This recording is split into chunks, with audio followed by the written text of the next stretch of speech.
Hello.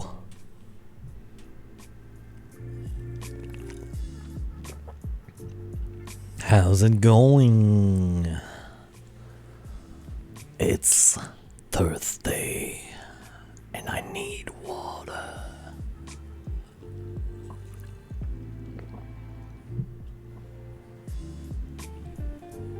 I hope you're having a good week. And since I started a little bit late, because I had stuff to do, people to see, worked a little late, we're gonna start immediately. Nothing happened since 2 days ago. Okay, is this still working?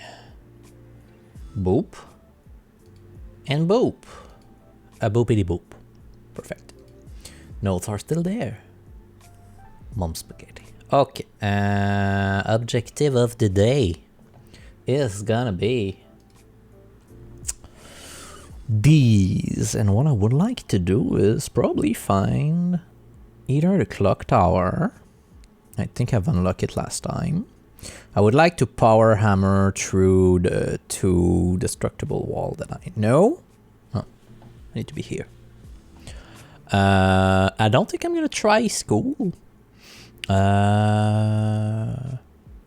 But yeah, and visit the room that I never visited before. So let's farm for that.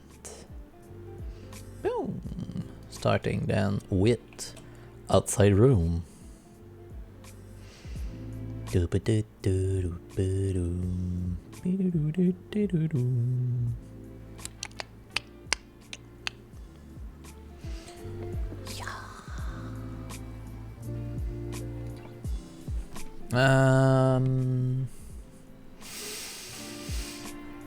I'm gonna go trading post because I think the vault key and also disc can be traded here.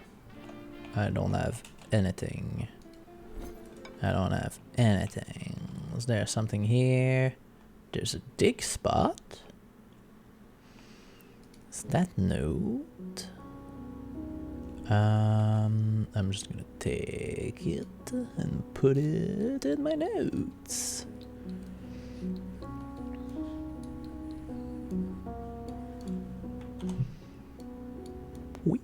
Wee.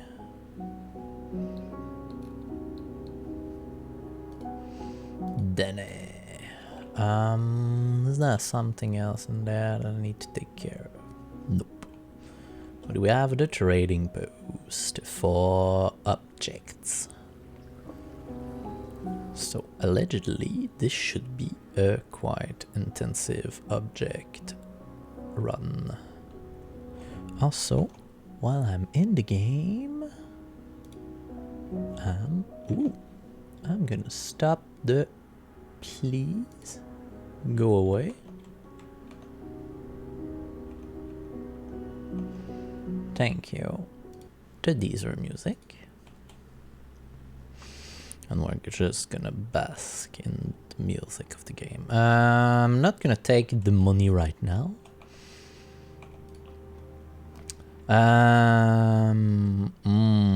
Dice at the beginning. Don't need it. Dining room. A box. A lunch box. That's an item. I could trade the lunch box. Intriguing. Conservatory? No. Parlor. Ooh, car keys. That I would prefer to use. And then trade. Okay, the gems are in another box. The truth is on another box. And the word another box are on another box.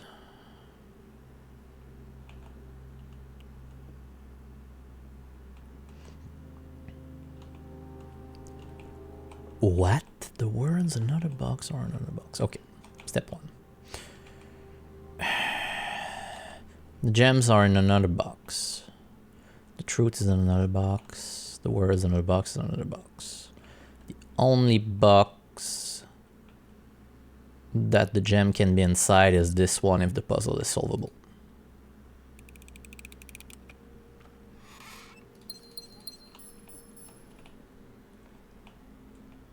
Because for the puzzle to be solvable, the location of the gem needs to be pinpointed. So the gems are in another box, pinpoints 2 boxes, and if it's false, it pinpoints this one. It's nice when you know, oh, workshop early, workshop item, nursery early, nursery. Just a gem. Nothing around? No.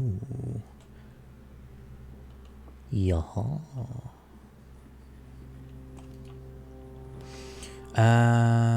Then guy's bedroom though, or storeroom.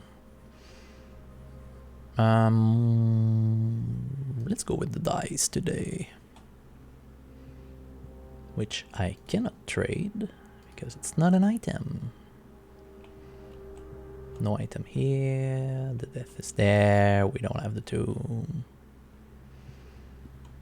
No salt, right? No item in here. Nope.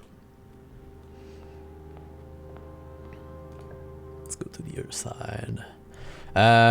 Workshop.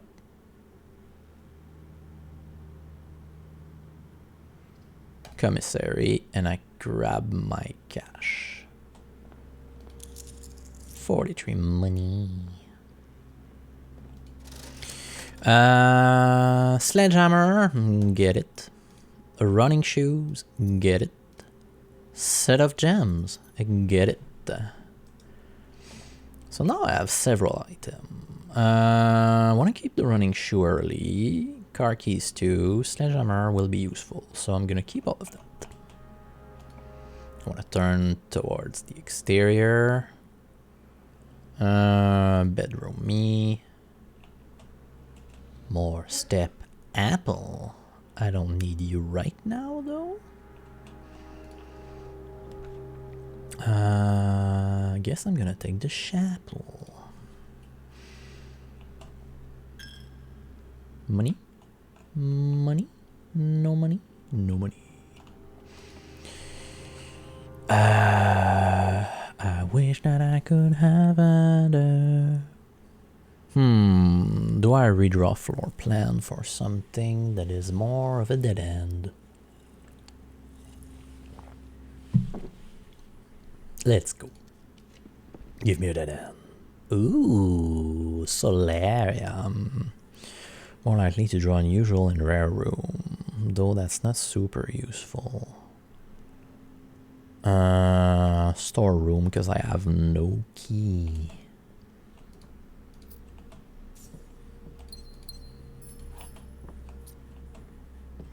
No, my money. It's disappearing. Oh, kitchen. Pantry or corridor?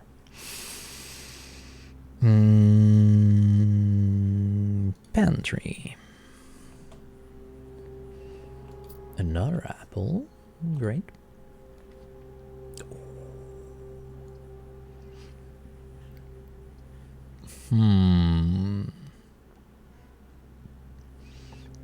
Lean to a room of a color of my choice. I'm gonna do that and do the cloister. Green.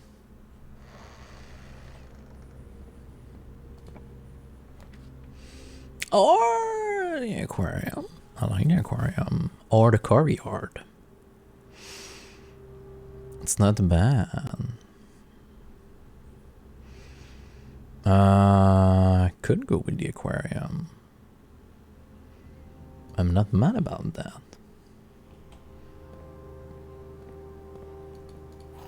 A key.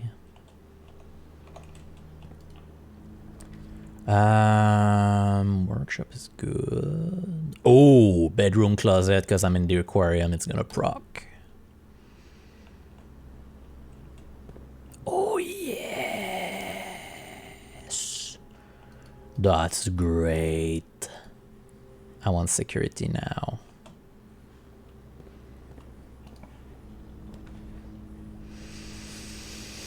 This is not security.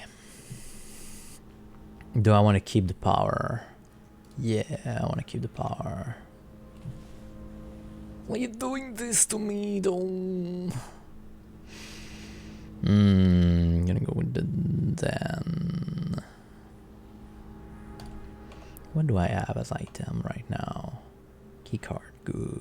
Metal detector is gonna be nice. I'm gonna farm some item with it. Should be great.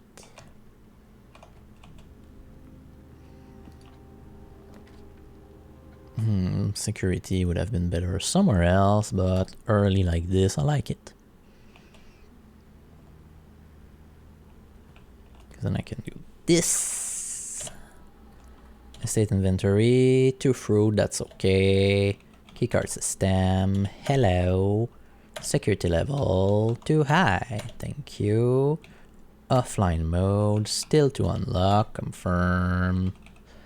Back, exit. That's not what I wanted, but okay. I want to change network. Swan song. Let's launch the lab. Staff service. I would like to have the hammer available in the shop because it's useful. Terminal access. Show me the active thing, and I want the lab. Yes. Bless you. Experiment. Continue experiment while drafting. If you draw a drawing room, it's good. When you draft a red room, each time you unlock or bypass a security door, add 1 gold to my allowance. That's great. That's very great, actually.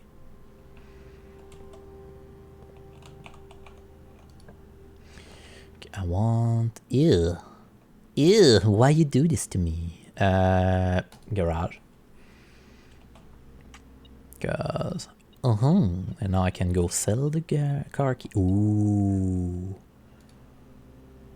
We're gonna be there, cool. Magnifying glass, 3 keys.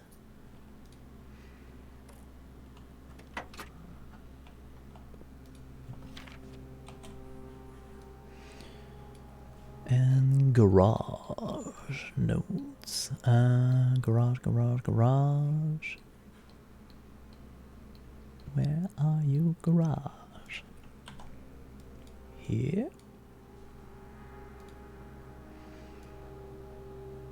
There's nothing hidden there. 14227 is interesting.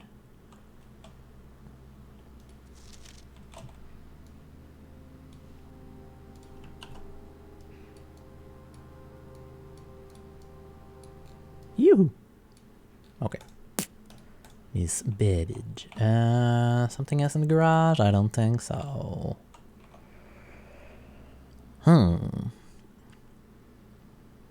Once I have a treasure map, is there something in there I don't want? I don't need to open any candle right now. Do I get rid of the magnifying glass? Maybe. I'll check for some more object.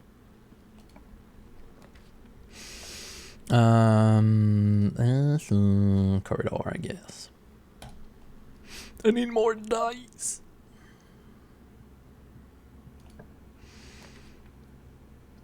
A boudoir. Let's go. 2 dice. Exactly what the doctor ordered. Give me a gem.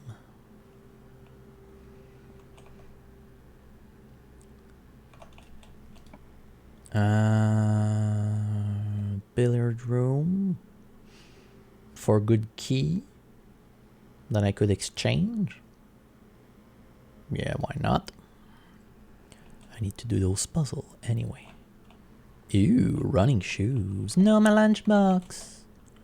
I wanted to exchange it. 13. 17 minus 10 times 1 is 7. 16 minus 10, 6 times 5 is 30. Divided by 10 is 3. 18 plus 13 minus 1 is 8 plus 20. 20 times 500 divided by 10 is 10. 2 normal keys. Yes, I know the treasure is there. This looks like the spot. Now to find something to dig with. I know. I need a shovel. The door is locked. Huh. That's what you say.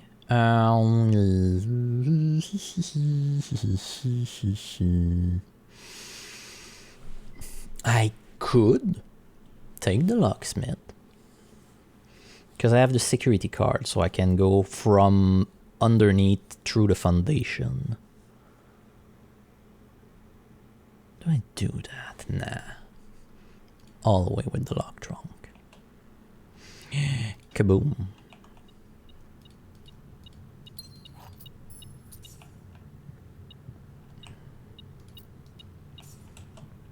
I need to check the vase also. See if I found anything breakable.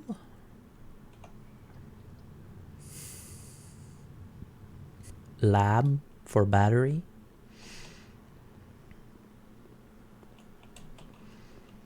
Yeah, and also the experiment. Nothing in the lab. Wow. Cheap. Experiment successful.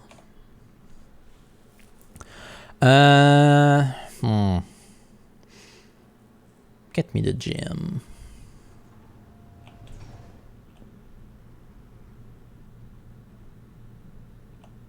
Wow. Then the library workshop. Yeah, workshop. I like the workshop. My allowance has been raised. A battery. That's good. What can I do with a battery right now? Nothing. Nothing.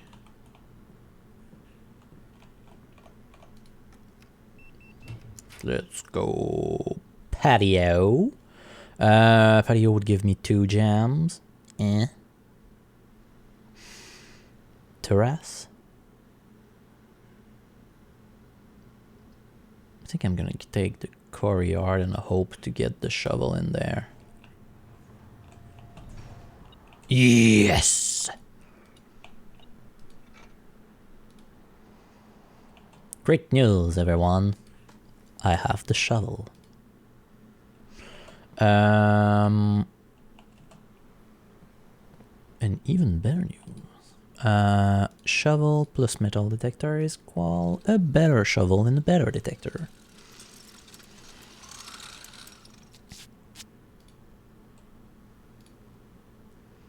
And now we dig. An old tin can. Boo. Casino? Nah. Nah. Library though.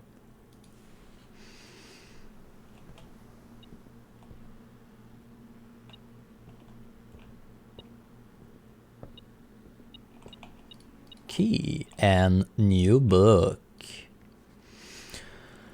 The Curse of Blackbridge by Redford Howling. This book was graciously gifted by me. Forward, the legend of Blackbridge is one that's well known to the people of the Grand Realm, for a version of this tale has been passed down from generation to generation. With each new telling, the story has changed, becoming over the years more colorful, more verbose, and, as one might expect, increasingly horrifying. However, with so many renditions and unique personal touches, the task of confining and binding this tale to text seemed an ambitious and impossible challenge. Over the course of my research, I have heard dozens of variations of the legend, and while the details would often change, I was surprised how much of the story's heart remained the same. Yet the more I listened, the clearer it became that there could never be a definitive version of this tale, capable of capturing all the wonder and myth of Blackbridge. In the end, I chose to write down what felt most authentic, the story my grandmother told me as a boy long ago.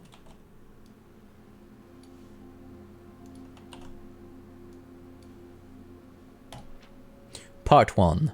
The Berry Picker from Oris.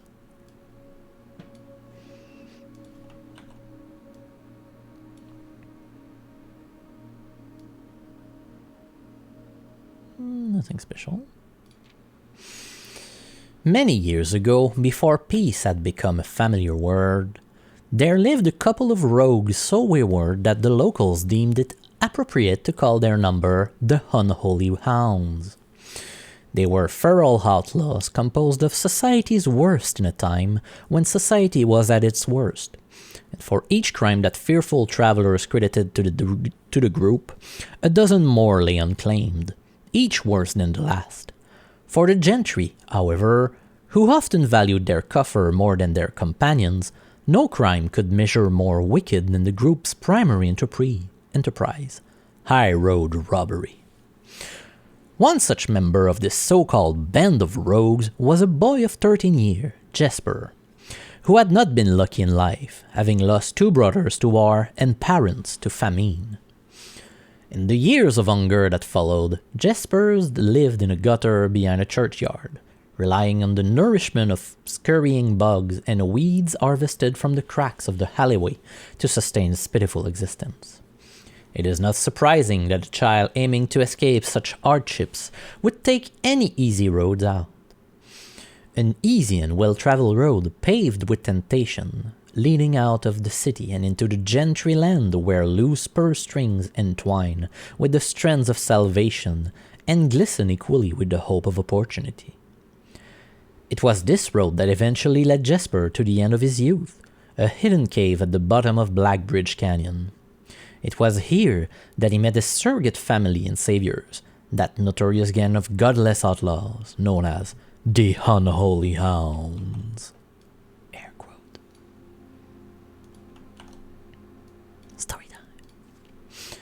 Despite the hardened circumstance that had led him to his vocation of banditry, Jesper was surprisingly tender-hearted and was often teased by the group for being too kind for such an ignoble life. For this reason, Jesper was assigned the innocent role of berry picker.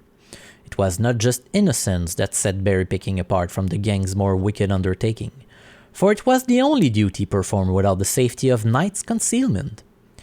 Jesper, no stranger to solitude, did not protest that he alone worked while the others slept soundly, tucked away in the cave at the bottom of Blackbridge Canyon. On one such occasion, Jesper decided to get an early start. He left the cave, berry basket in hand, and set out into the wood before the morning sun had even brushed against the tallest treetop. It was colder in the mornings, but the headway dawn afforded meant Jesper could reach the furthermost berry patches without worrying of being chastised for tarrying upon his return.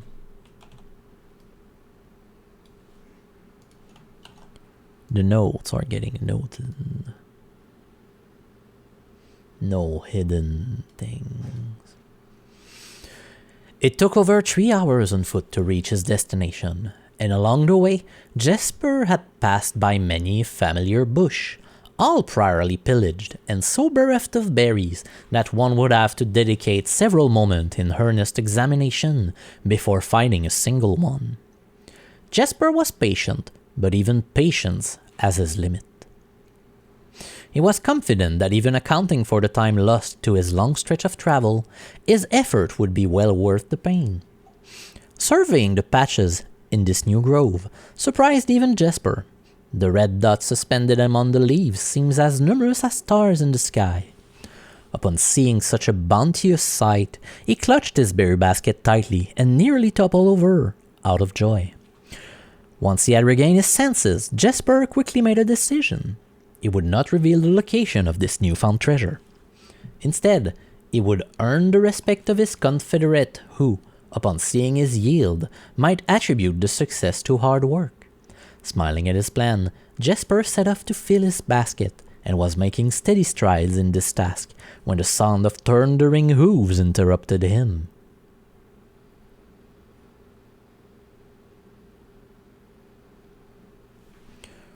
It was a ghost. The horseless headman. A carriage! A carriage is approaching! The thought of it made Jesper freeze. Had he been so enchanted by his discovery that he had neglected to observe his surrounding? How could a roadway be so close?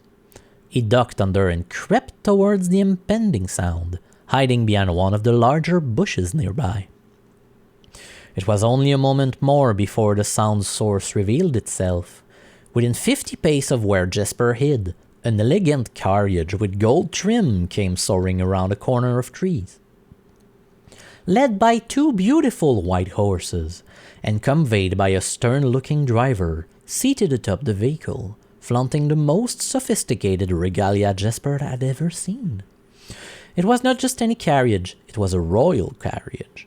Even without ever having witnessed such a sight before, Jesper was certain. The sight had so transfixed Jesper that he stood awestruck, unable to tear away as the carriage approached.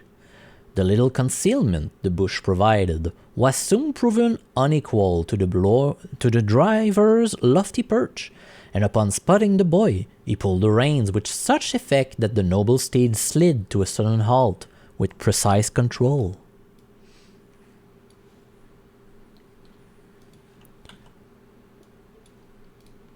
"You, boy, get out from behind that bush," he shouted with a rigidity that betrayed a modest amount of fear. "You startled me half to death coming around the bend of my own drive, and me seeing such an unfamiliar face in a place where there ought not be any face." Jesper quickly contemplated running. The man was much older, and his dress was suitable for courtly behavior.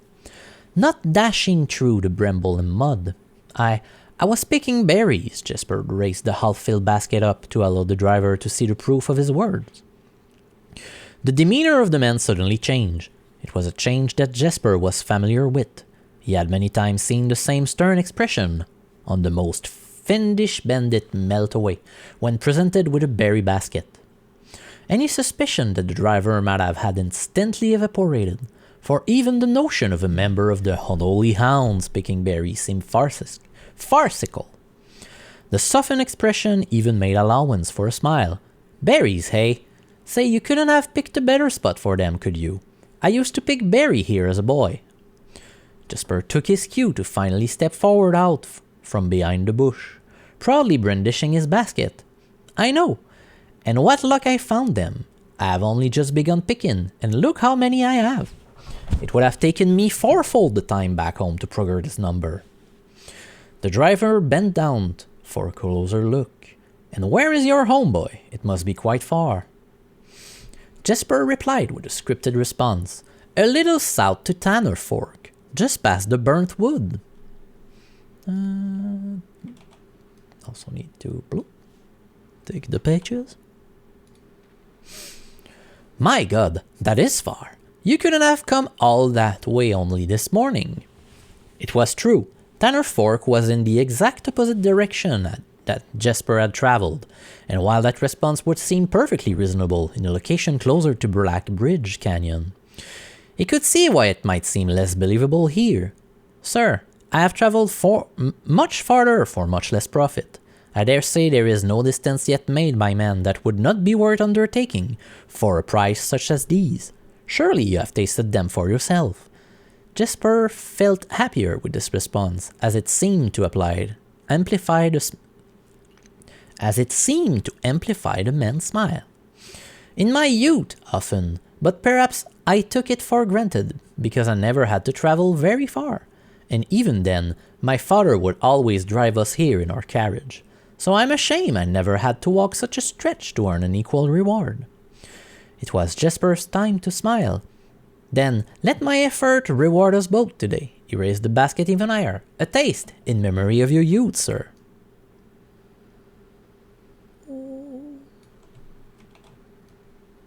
They're gonna be poisonous.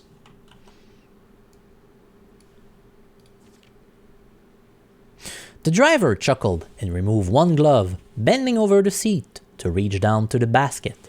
And at the moment his finger touched the first berry, the dagger in turn met his throat, cutting through a superficial layer of skin and drawing blood. Jesper caught the man's startled eyes.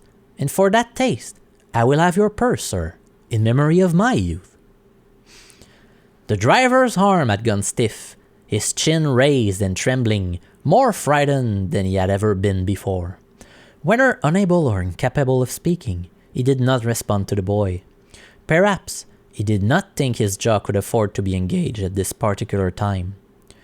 Jesper let the basket drop, freeing his other hand to probe the man's pocket. Do not mistake me, sir. I will not kill you if you give me no cause, though I will admit the thought of taking your carriage and leaving you the indignity of walking appeals to me. Unable to find a purse in the man's coat, Jesper pivoted to search the seat under him. Why have you no purse upon your person? The driver slowly raised his hand cautiously, pointing towards the carriage door behind him. Jesper lowered the knife's edge a small degree to allow the man to speak, which he did in turn softly. There's a lockbox in the carriage.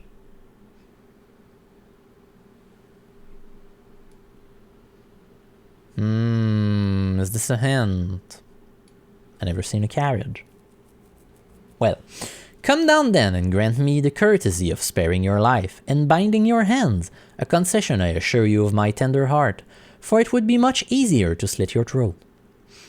The man started to comply, slowly lowering himself from the driver's seat of the carriage. Once down, Jesper guided him away from the carriage to a nearby tree, where he instructed him to get on his knees and put his hand behind his back.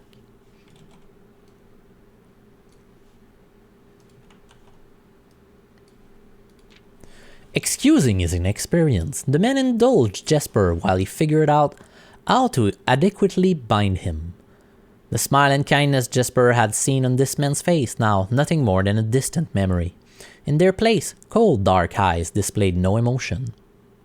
I wonder, should I grant you the same clemency as you are showing me?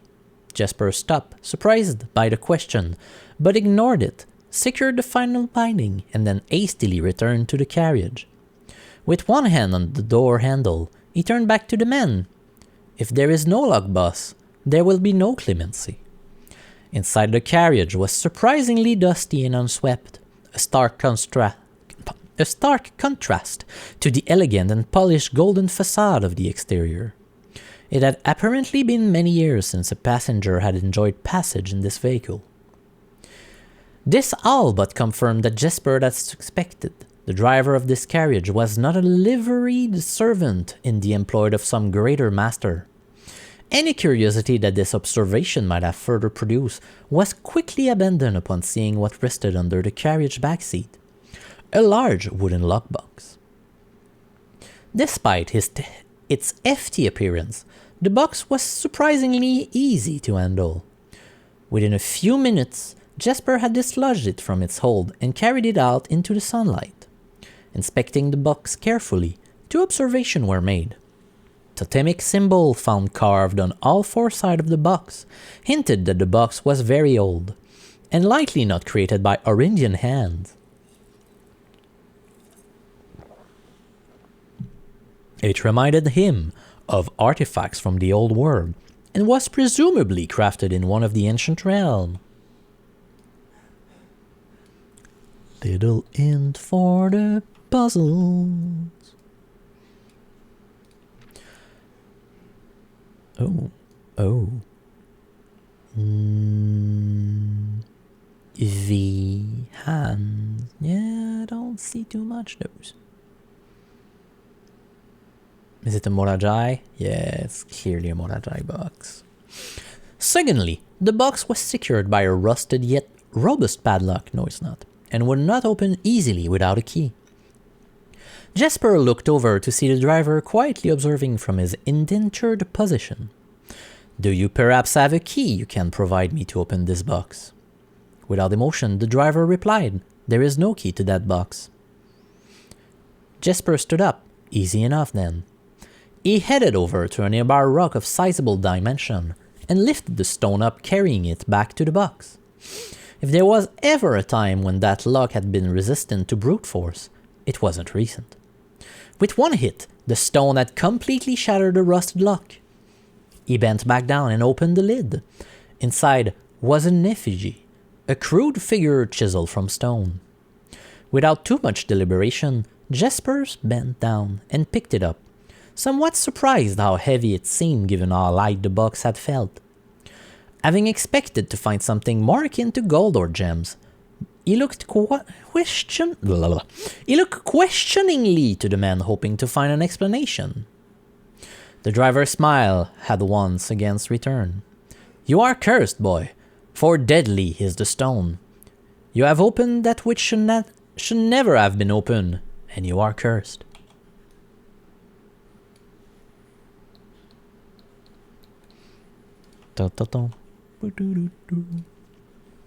Jesper carried the effigy over to the man and shoved it in front of his face. What is it? That one, feeling his disappointment rising to anger now. Jesper tightened his grip on the effigy. One what? You mumbling Agentor. And in God's name, why have you no purse upon your person? Agentor?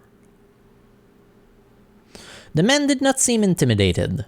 One pace, he paused for effect. 12 more, and you will be dead. He only had a second to flinch before the effigy struck him in the head and put an end to his cryptic rambling. If there was ever a time when the old man had been resistant to brute force, it wasn't recent. Oh! Jesper looked down at the sculpted stone figure, now splattered red. Was it cursed? Was he cursed? He had, of course, heard stories of curses and had never doubted their validity in the past. But now that he was standing face to face with the possibility of being cursed, his mind pleaded with him to be skeptical. And if he was cursed, what difference would the knowledge make? A dozen more pace would not be enough to find another living soul, to say nothing of the chances of procuring a remedy. If he did not move from where he now stood, he could live maybe another 3 or 4 days, maybe more given the abundance of nearby berries.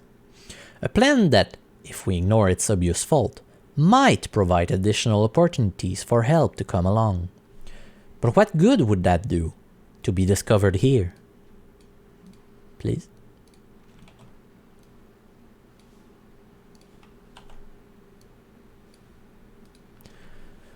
Here, beside a body, stolen goods in hand, bloated from berries and raving about a curse that could very well not be real. No, it would most certainly be better to face one's fate now. Take a dozen pace and see if life goes on. But Jesper found his leg unable to make that first step. His mind was unable to convince his limb to waste away 1/12 of his life in a single motion. Feeling the desperation sink in, he hopelessly looked about him for a solution. And if, by some stroke of luck, the gods had heard his plea, a miracle materialized before him, as if he found himself suddenly at the end of a fairy tale. 2 white horses and a carriage of golden trim were beside him. The answer to his immediate prayers. He laughed at his fortune and calculated the short number of pace back to the road. 4. Perhaps only 3 if he jumped. He made a quick survey to see if there was anything he wished to grab before taking the plunge.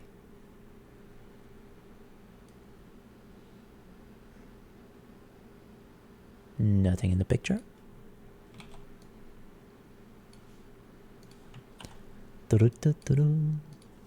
He thought about removing the driver's fancy code, as that appeared to be of some value, but the additional risk of undertaking such a task too great to chance. And so, after a profound breath, he took his second, third, and fourth step, though they were quite large. Seated now behind the horse, he reached for the rein and suddenly realized that he was still gripping the effigy. If the curse was real, then it would most certainly be better left here. If on the other hand the story was fictitious, there might be some appraisal that could be made of the figure. It was, after all, found within a lockbox, whose typical function oft secure object of value. Having witnessed firsthand the horrors of destitution, Jesper found his mind equally reluctant to allow his hand to go. If it is cursed, I die. If not today, then tomorrow. And if I die, what care have I? And with that statement said aloud, to the horse seemingly, Jesper took up the rein with confidence. It's gonna be a big book. How many chapters is there? Part 2. Part 2, 2-part. Okay. Part 2. Below the Black Bridge.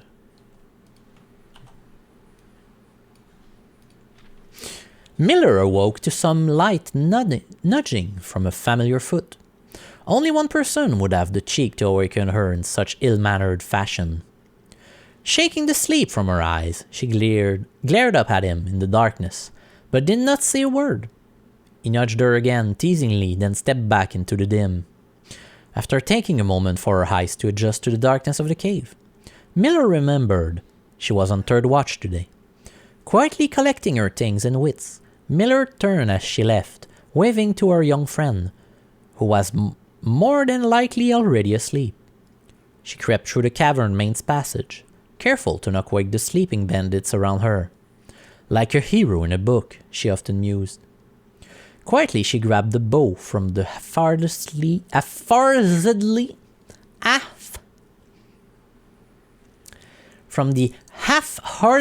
formed pile of weapon. I did it. Shaking the accompanying quiver in the darkness to assess how many arrows it held, she then walked toward the sun-drenched mouth of the cavern, ready to start her shift.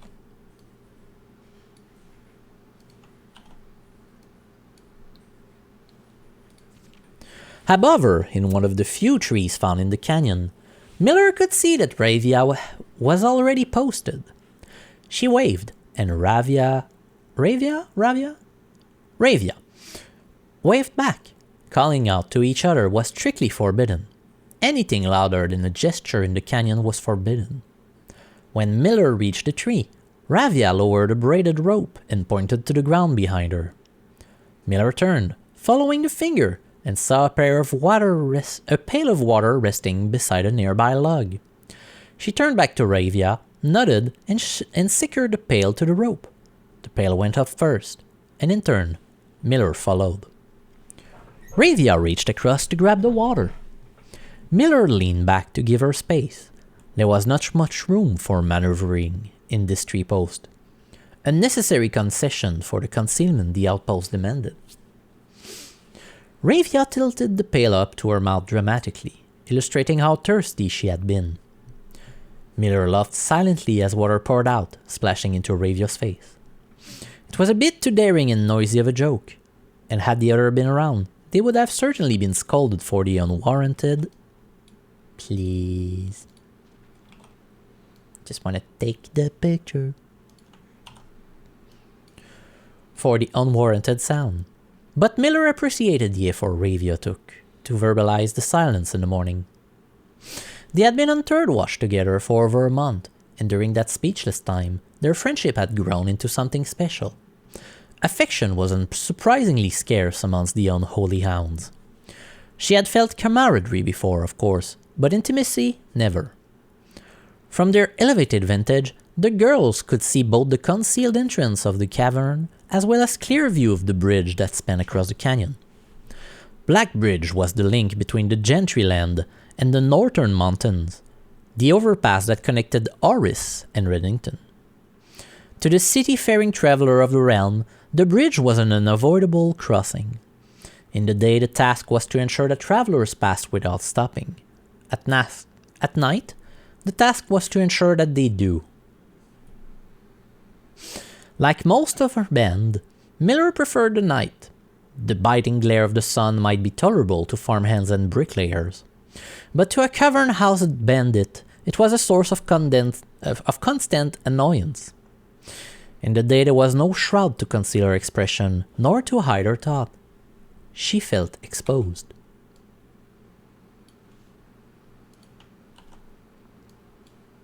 Illustration, please.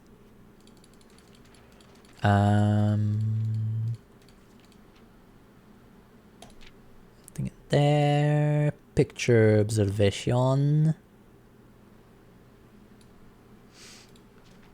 Picture observation. Okay. Ravia touched her elbow and pointed up. Miller, striving to suppress a budding smile, subtly shook her head in response. There were many signs that the unholy hounds used in lieu of word, but the two of them had developed an extended vocabulary. Gesture quietly forged in the shared solitude of their month among the branches. She watched as Ravia shifted, placing her palm flat on the floorboard beneath them. Miller knew what she was trying to say, but shook her head a second time. It was often more fun to pretend not to understand. Ravia rolled her eyes and turned away, looking back to the canyon. Squinting through the leaves, the two girls held still, watching and listening. It was not long until Miller too heard the sound of approach. Ravia held up two bent fingers, and a few moments later, two men emerged from the bridge's southern end. They were dressed in a familiar uniform, long grey coats with black facing, white waistcoat, and black tricorn hat. They belonged to the local patrol, the Blackguard. Although not an everyday occurrence, their presence at the Black Bridge wasn't an unusual sight. It typically indicated an important traveler's impending passage across the bridge. Information that the girls would promptly relay to their leaders as soon as the coast was clear. But this report, while exciting, was rarely acted upon. In Miller's 5 years in the Unholy Hounds,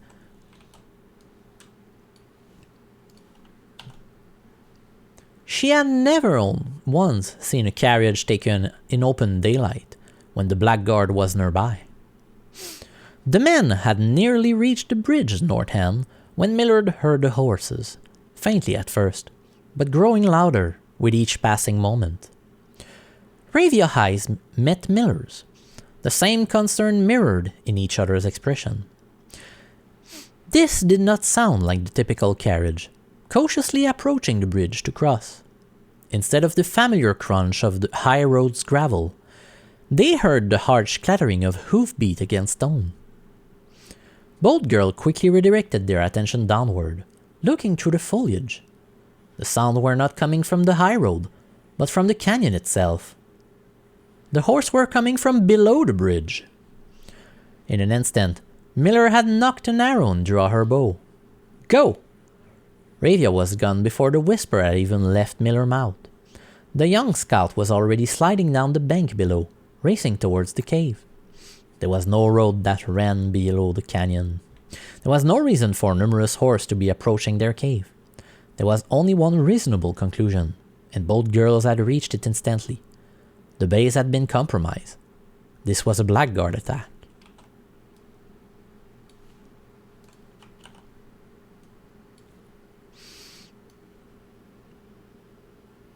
Musketeer-ish. The moment the horses came into view, Miller left loose her first arrow. She was surprised to see a carriage. She had expected cavalry. Before she even finished processing that thought, her second arrow was in the air. Without a trail, it would be unthinkable for a carriage to traverse such rough terrain. Yet she watched as the wheel jolted over the rocky riverbed. A third arrow was now in flight, and there would be no need for a fourth. The driver slumped over just a moment before the vehicle dipped into a small ditch, slamming into an embankment. The force of this sudden halt immediately shattered the front two wheels and catapulted the driver from his seat. Utterly confused now, Miller quickly glanced over her shoulder to see if any horses were also approaching from the rear. Down in the canyon, the entire horde of the unholy hounds came spilling forth from the earth, as if hell itself had suddenly sprung open. The group seemed even more bewildered than Miller, half asleep and tripping over one another in a desperate attempt to engage an unseen enemy in the combat. Miller could see Ravia among their number, the only one looking up at her. Her expression was chilling. There would be no need for a silent gesture to convey what they both now realized. They had made a mistake.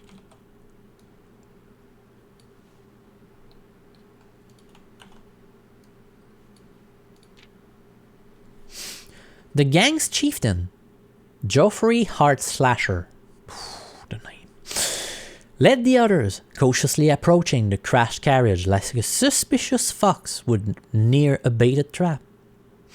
There were no words exchanged as the group crept forward in customary silence. A dozen or so paces in front of the wreckage lay the far-flung driver, an arrow protruding from his broken body, and beside him, a blood-stained effigy carved from stone.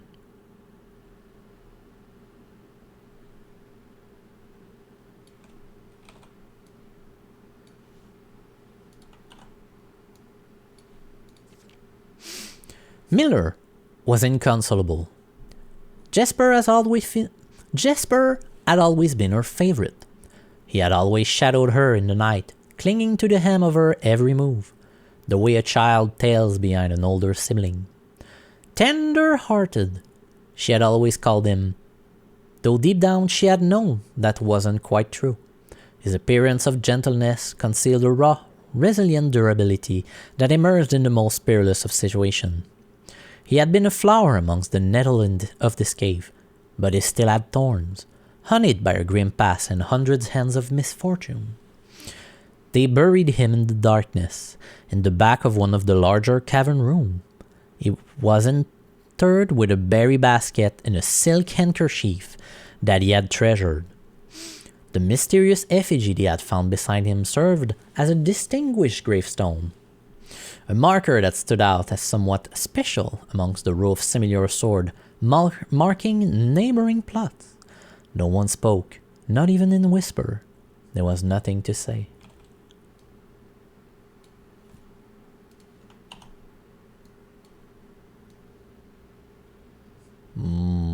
Orindia. Swords. Miller awoke the next day to a thunderous shaking and rattling of the earth, a far cry from the playful nudging of the previous day. She strained to adjust her eyes, but the choking sting of stirred-up dust caused her to flinch. Panic was also in the air. The sounds of scurried footsteps and clattering feet filled the space around her. But even in alarm, the silence was louder. What was it that sounded so strange? Miller closed her eyes tight and used her feet to guide her along the passage. The whispers around her were getting louder. An intense voice could be heard ahead. Louder speech than she had ever heard spoken in the canyon.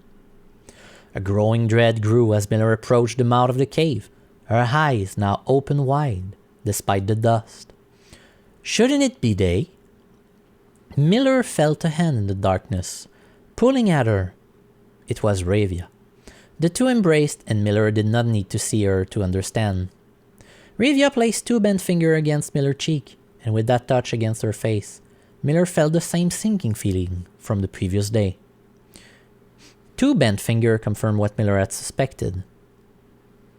The girl had forgotten to relay one critical piece of information to the other.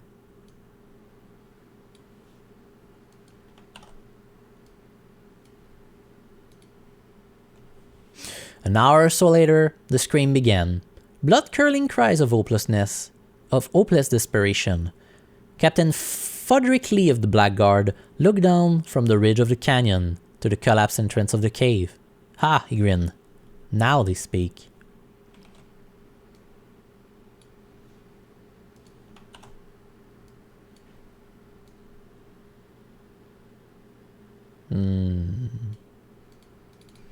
That was the Curse of Blackbridge. a long book. Huh. Very long book. So, it's so long that the art is starting soon. So, I'll see you on the other side. And I will not forget to give you the music this time. See ya.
Welcome back.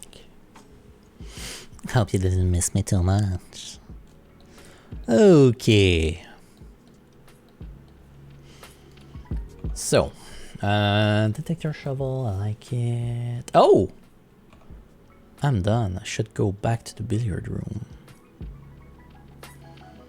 Hi, Katai! Ton cours est fini. Félicitations. T'es-tu en transit?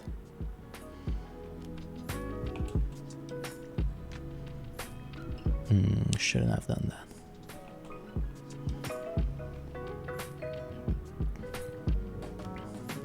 But I mean, let's dig. Don't hold my pour like ça. D'habitude, dans un bain, j'écoute de la musique calme. I guess que lire le livre, c'était... Le livre était calme. Time to start digging.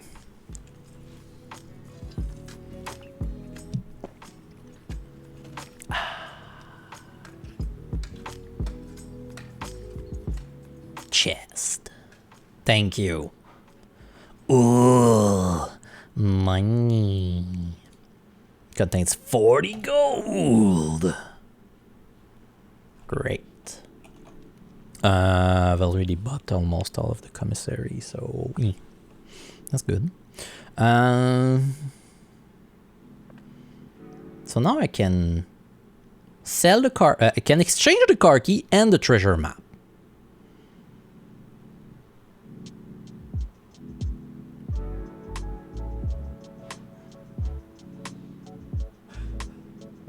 I think that is a worthy thing to do right now.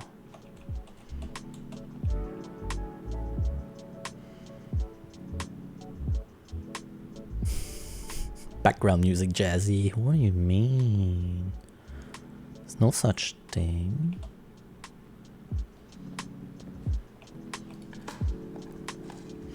Also need to remember. Hello? Yes. Was there a place with digging spot? I don't think so. Not this way. Through the secret passage. The pantry. Forget about the apple. 3 steps. Entrance. And now. Drop a coin. Make a wish to your witcher. Also.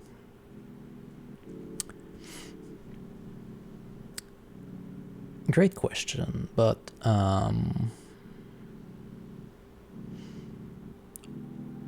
can I exchange these? Interesting. Okay. And what happened if I do? Also, the light turning red was very creep.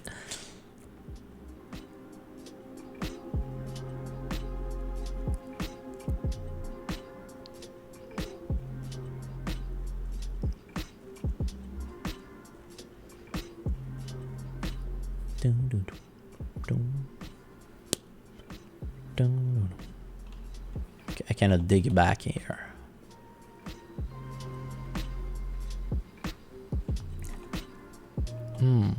Though. That's where I remember there was a spot. Money. Okay. Car keys. For the compass. Okay, interesting. Treasure map for the coin purse. Intriguing. Oh, microchip.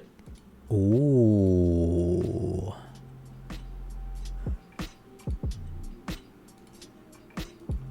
Detector shovel for the secret garden key. No. Microchip. All exchange for something different. Interesting.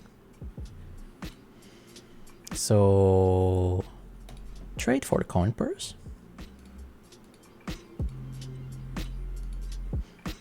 Now the treasure map will trade for the compass. Great. Car keys for a coupon book. Interesting.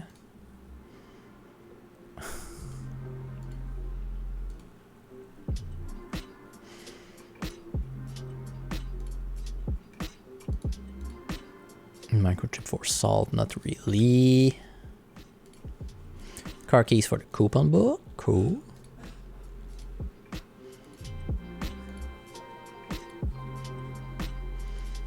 I don't care about you.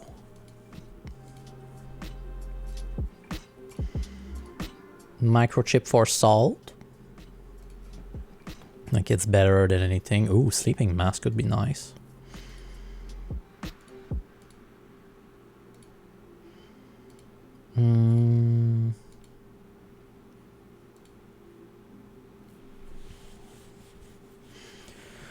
So no vault key from what I see. I could exchange the microchip for 2 ivory dice, which I will do. Coin purse I will keep. Salt shaker for sleeping mask, I don't think so.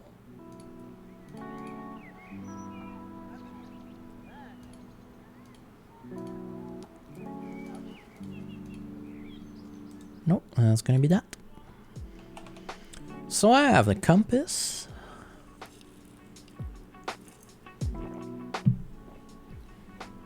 Compass battery pack? Nah, I want the lever. That's a good kit of exchange. I got a lever resource. The fact that I can exchange the microchip is very interesting. The foyer. Always door, always unlocked. Could be useful. I think I prefer the bunk room, honestly. Breaker box. Do I need the breaker box? I could close the gymnasium. I could open the garage. I don't need to open the garage. I can open the garage to go outside faster, though. Yeah, utility closet. Actually. Keeping the keycard on. Gymnasium, dark room, garage.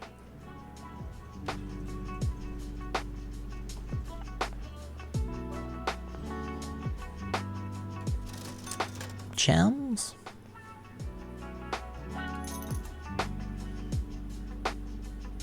Well, they're on sale. Let's go.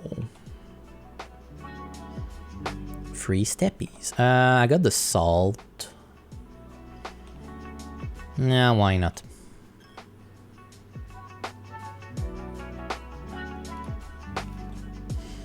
I don't have the experiment for that.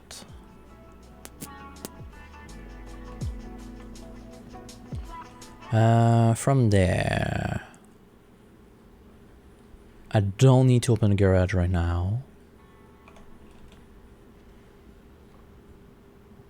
So, boudoir,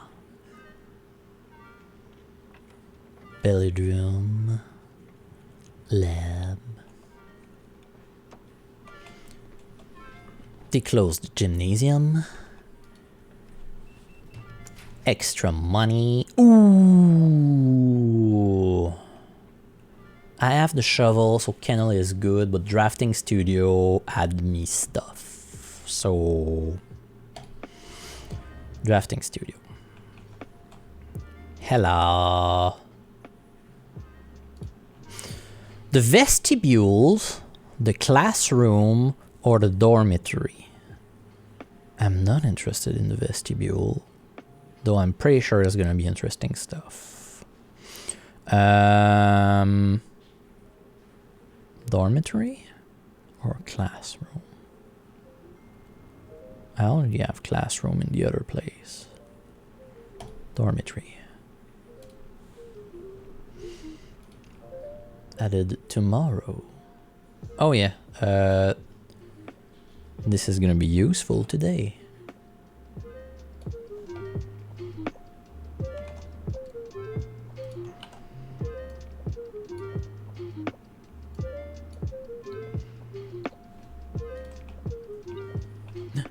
A coin! How quaint! Oh no, the door is locked. I don't think I'm gonna need my... Oh, conference room. Hello.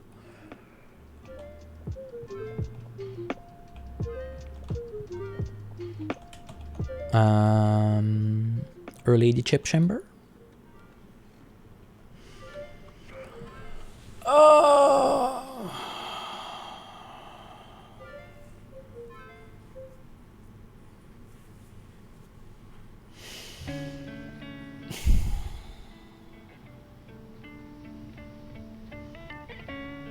Today's meeting, architecture et plan de salle. Yeah. Fait que là, soit je prends le freezer, je gèle mon argent et mes coins et mes gems, puis je reset le jour à peu près là. Ou je le fais pas maintenant. J'ai pas encore vu le freezer. Non. Hammer first. Allô, Arca. Aujourd'hui, tu peux dire ta catchphrase.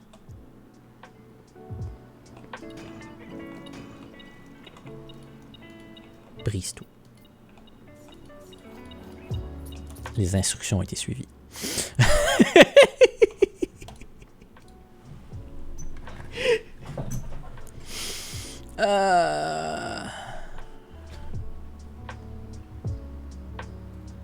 None of those.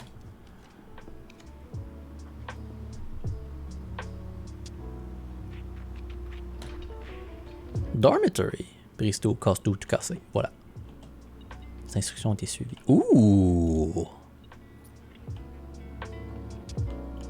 Is there a secret in there?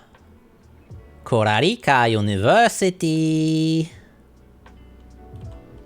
Yeah, I know you are orange. Do I have special music?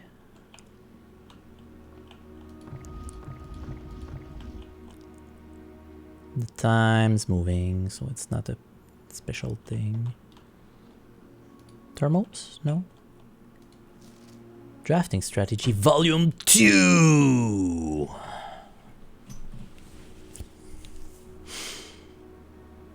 Fiautre! I'm sure there's something with that.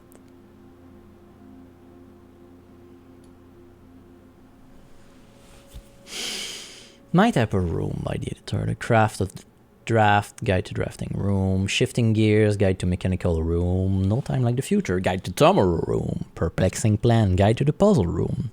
Spreading your wings, guide to spread room. Word from the editor. Nice. Bottom 2. My type of room, the categorization of floor plan subtype. As architects, we know that designing a building is as... Oh, yeah, true. Taking pictures.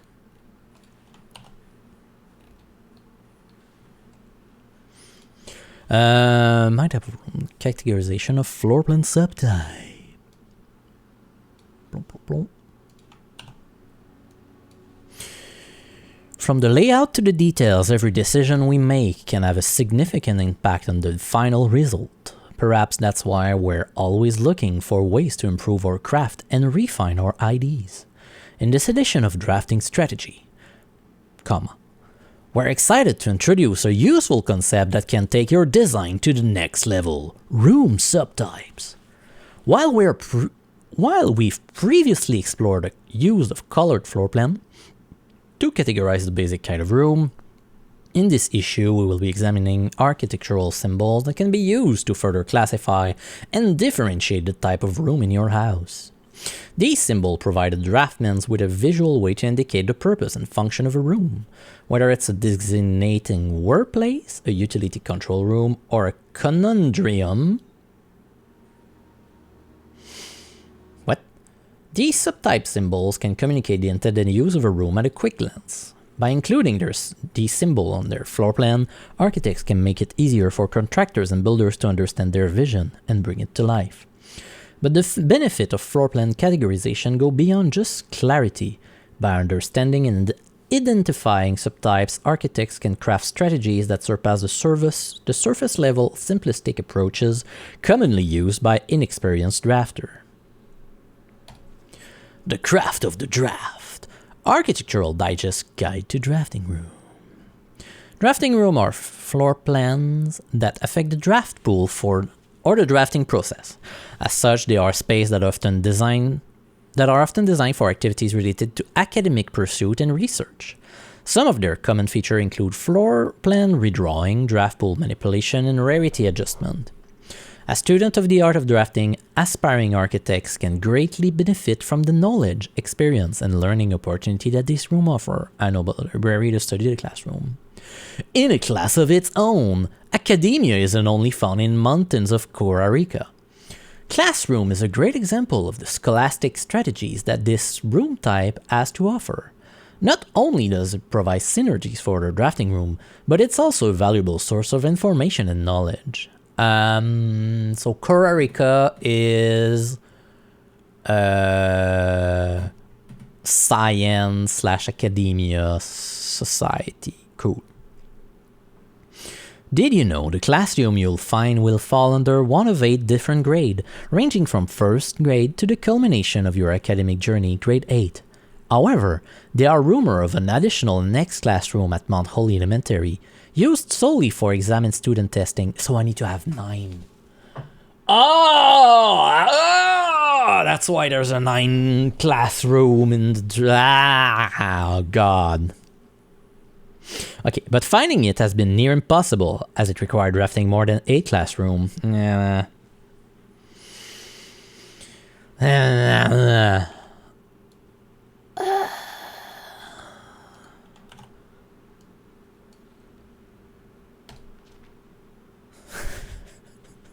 What? Shifting gears, Architectural Digest Guide to Mechanical Room. Far from the pristine white page of academia, the mechanical world is a rugged industrial space, marked by the symbol of the gear and stained with the grime of heavy machinery. These floor plans prioritize function over aesthetic, and the design of each mechanical room reflects this focus on efficiency. These rooms serve as the command center for a state operation, housing the control system that keeps everything running smoothly. Ducks, ducks, ducks! 3-way room split ducks 3-way! Ooh! Boiler room is known as the power source, because it provides steam power to various rooms in the house. Steam is conveyed room to room via ducts that run across the ceiling, and power can be transported across great distance, as long as you continue to string together a room that contains power ducts. So when you're in a room, look up, there might be a duct. Lol. Did you know drafting from a door that is steam powered will increase the likelihood of drawing the room with ducts? That's intriguing! Okay.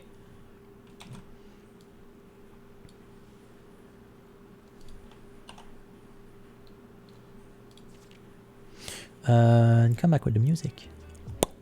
No time like the future.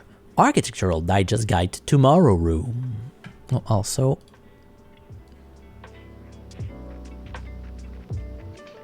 nothing in this page. No, nothing.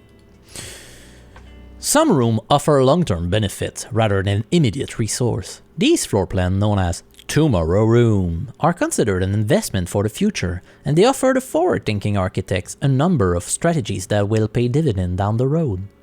Strategic planning is critical to drafting success, and knowing when to forsake the current day progress to set yourself up for a prosperous future is a critical decision that each architect will encounter. Code check and Sona. Time freeze. Nothing better exemplifies setting yourself up for tomorrow at the expense of today than freezer. But drafters who may not want to totally abandon their current day's progress will be pleased to know that they are few clever ways to manipulate frozen assets. Entering furnace or sauna after drafting freezer will thaw any frozen gems or gold you are carrying, and you will once again be able to use them. However, if you still wish your account to carry over to the next day, you will have to refreeze your asset again by re-entering freezer. Ah! Ah!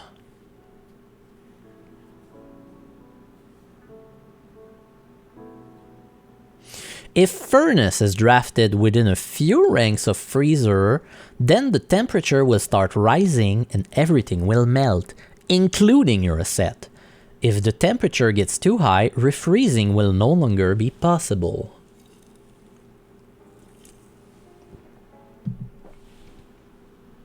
Interesting.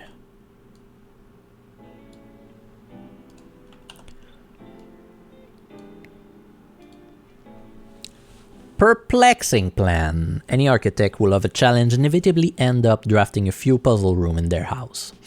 These floor plans marked with only with a single enigmatic jigsaw puzzle piece lack accompanying text and explanation, as if to suggest that even understanding the room function is part of the puzzle. Some puzzle rooms like parlor and billiard room become increasingly difficult as you solve them, evolving over time as you progress. Yep. Spreading your wings. The final type of room we will cover in this issue is the spread room. These floor plans enable the architect to spread out items among many rooms. When items are spread, they are only placed in currently active room in the house. The number of items that are spread is determined by the number of room in your estate. I knew it, okay. Waiting until your house is bigger will provide larger spread. Strategies that employ spread room are often centered around travel and backtracking. Cool.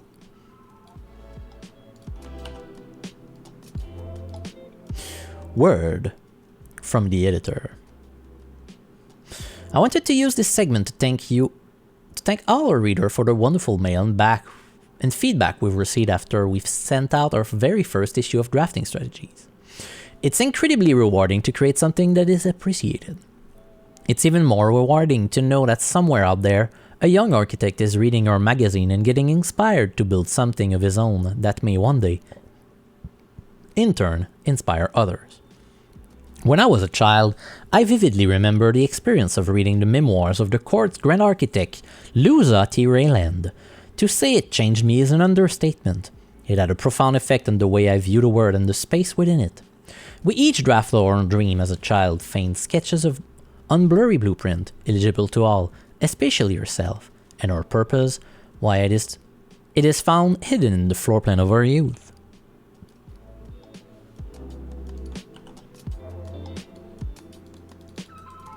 Okay, so where is the drafting strategy guide? Yeah, Korarika is...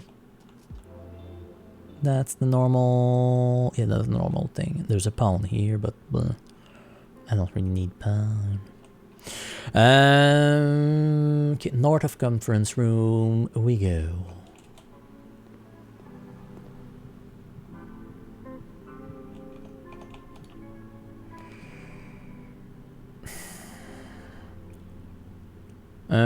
Tree jam? Foyer? West Wing Hall.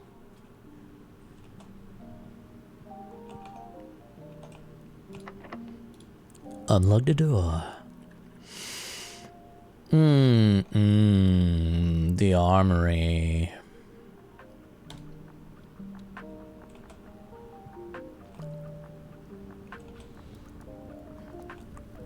Come to daddy. I'll also get the shield. Because why not? I'm not gonna buy you though. Okay. I'm gonna ask you a question. R. Who do I ask? Throne room.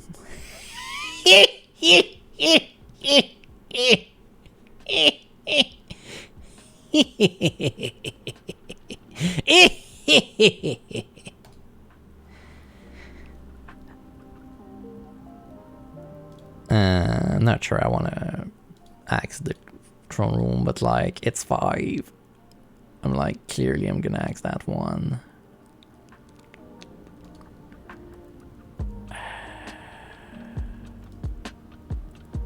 What's the other expensive one?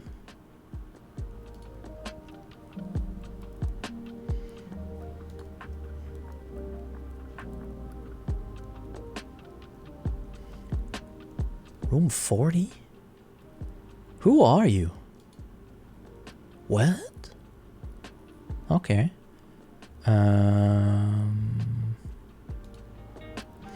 Trophy room. I would like to exit to.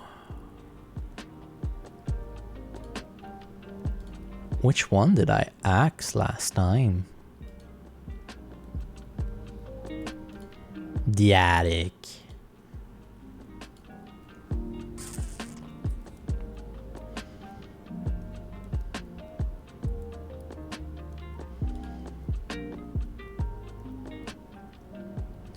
Trophy room or throne room?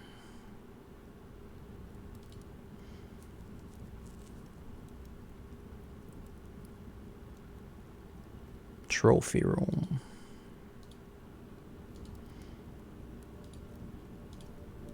Because I put it to standard.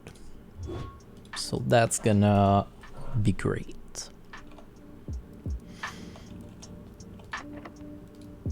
Kimi!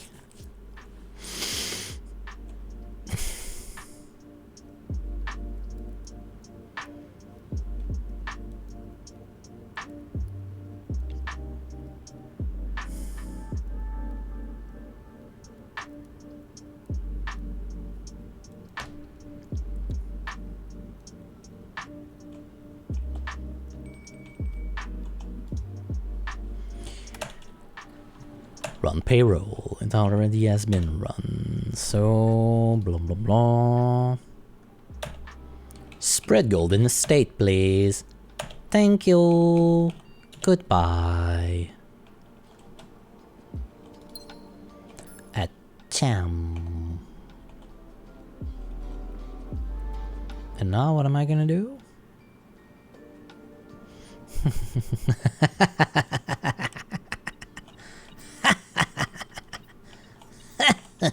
Money.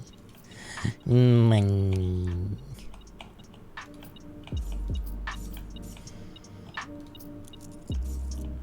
There we go.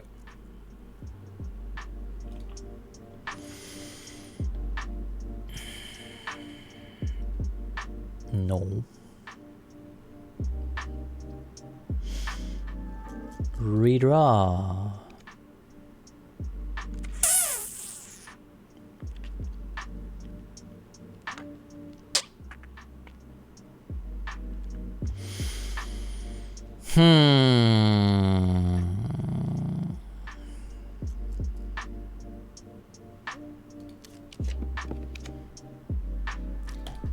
Better. I appreciate this. Now I'm gonna.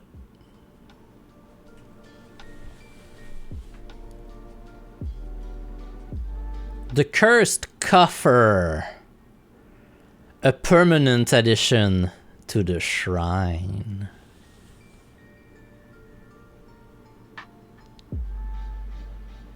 No one would dare to open it.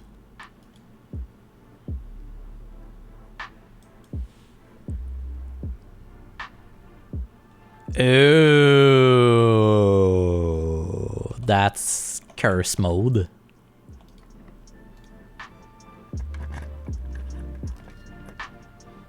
Treasure trove is always here.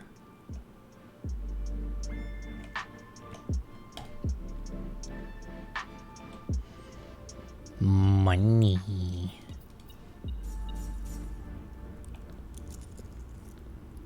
Okay. Treasure trove. We know that green memos in white box are always lie.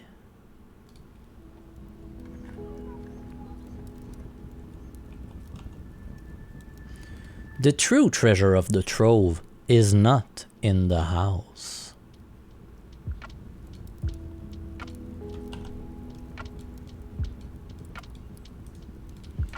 And this is on Blue Sun.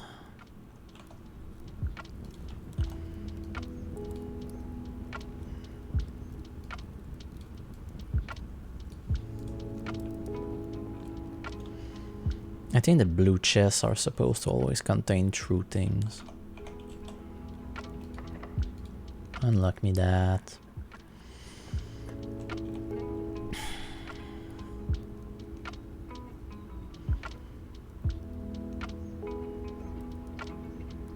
Trophy room? Observatory.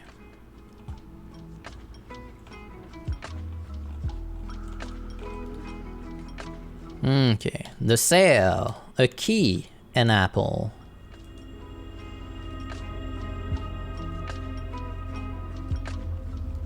Whee! Okay.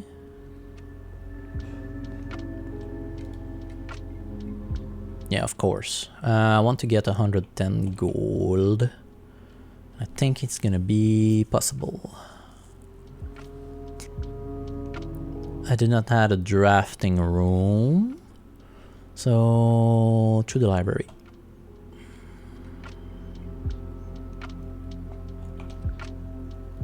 Wrong turn.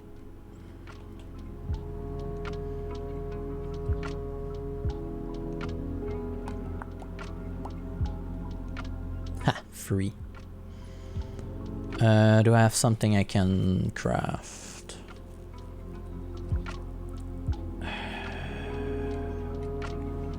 No, because I want to keep the battery pack.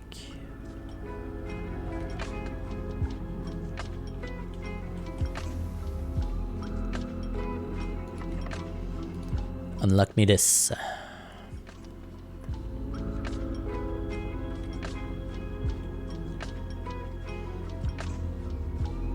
Throne room?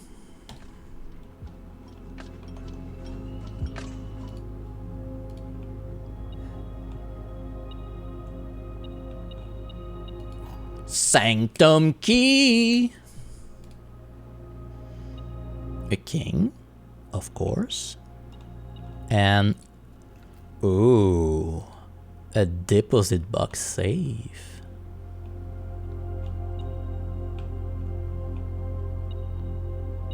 And a coin.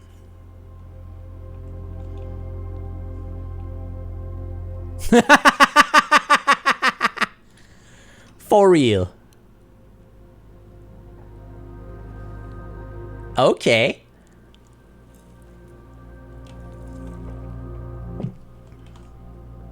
That's kind of fucking great.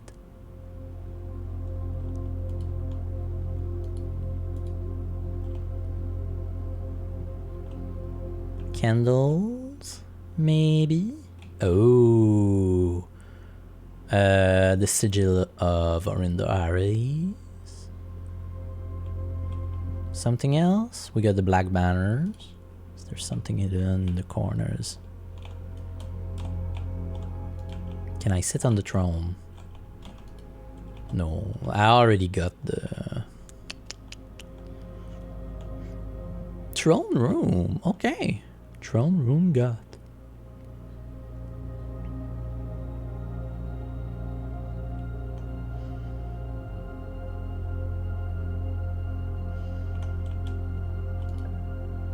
Now I need to reach the Cluster of Joya. Kitchen, pantry, or furnace. Pantry out. Kitchen still available. Cluster. I need gems.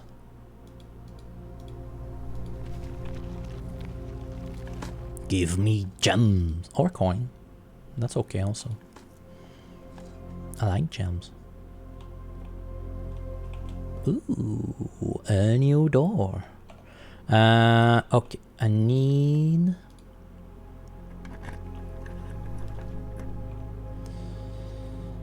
to be able to go to the antechamber, the foundation.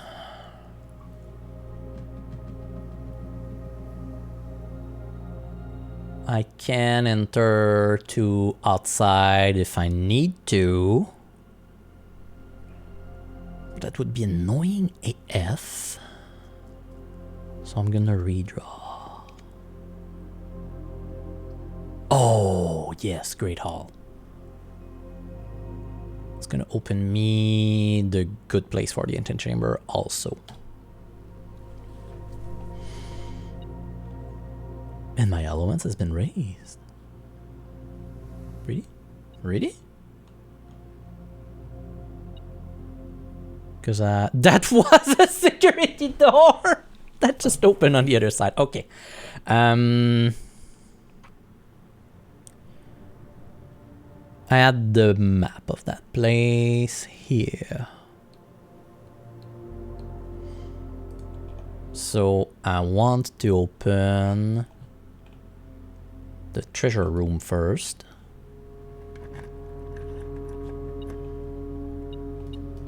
Nums. Open.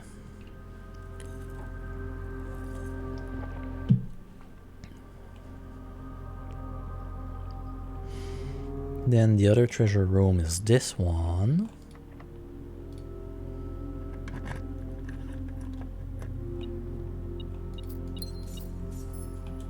Cool. Could get an opening this way, but I need that one for sure. I'm gonna get the digging spot. An ordinary key.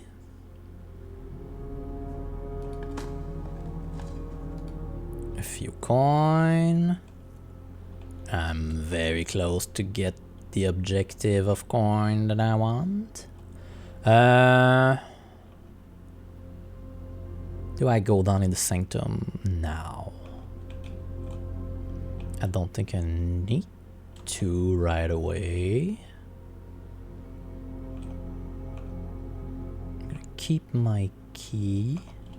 What I would like to do right now is reach the antechamber.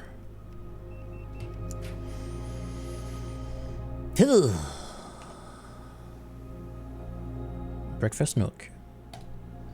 It is. My allowance has been raised. Bacon and egg.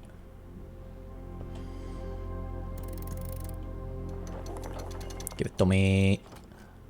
Basement key. I should have opened that door. Room 46. Can I exchange the crown?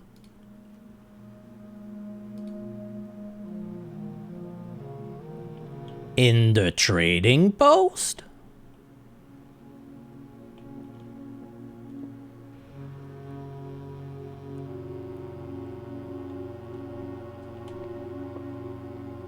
That's a good question.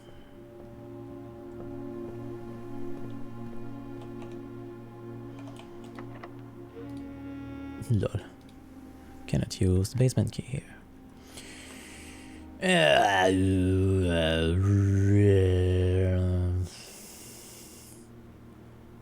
Useless. Useless. Useful tomorrow.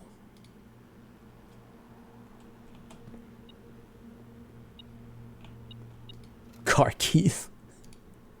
No! Go away, car keys.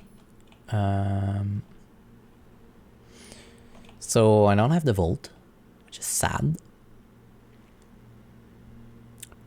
And 11 coin off of having the plushie,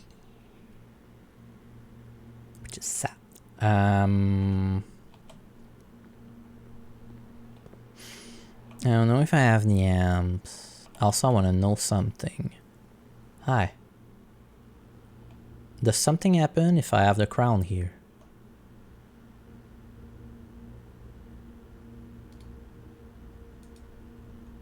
No. Nothing happened. Okay. So down I go. Of course, the crown is in the room 46. But what I got is the throne.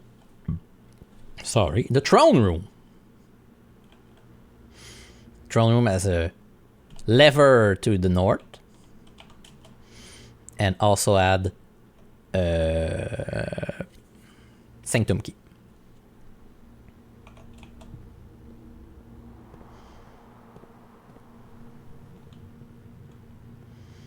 So we're going Sanctum hunting. Oh, and I'm gonna exit from downstairs. It feels very underwhelming. What do you mean? The throne room? Or the crown? It's a small crown room. What do you expect? But yeah, it's the old crown. Well, the old throne room, so not too surprised. Okay, underneath. I think it's supposed to... Oh! I put it on the other configuration.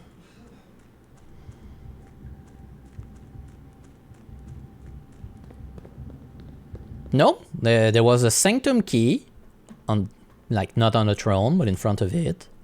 I don't know, it was not a lore drop. Clip through that door, let's go. But I don't know, I feel like it's not completed.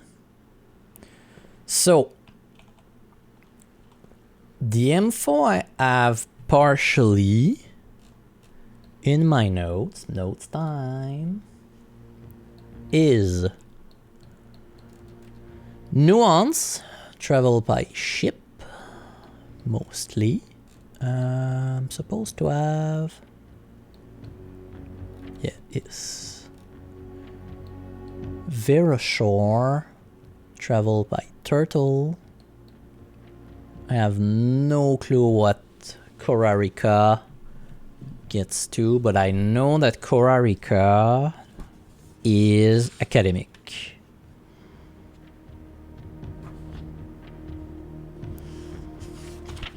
Okay. Which one do I know most information about?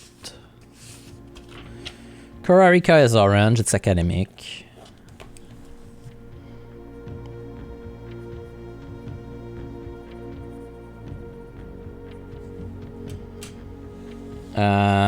I know that Verashore, they travel by turtle.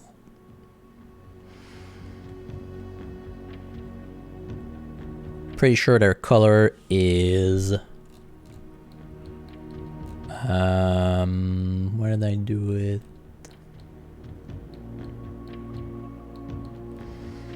It's that. It's the pink or the brown. I think that's the one, I'm not sure. No, Vera is pink because of the Morajai box.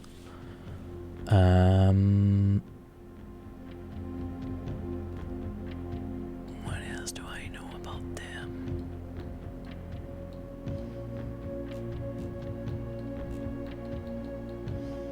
Yes, they travel by turtle. It's giant turtle, look. It's big turtle.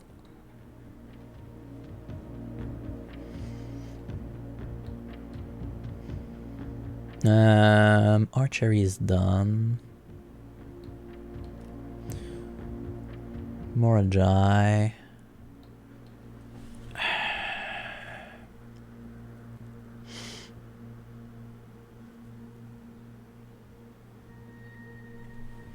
Nuance is air travel. Morajai is blue with ship. Vera is turtle.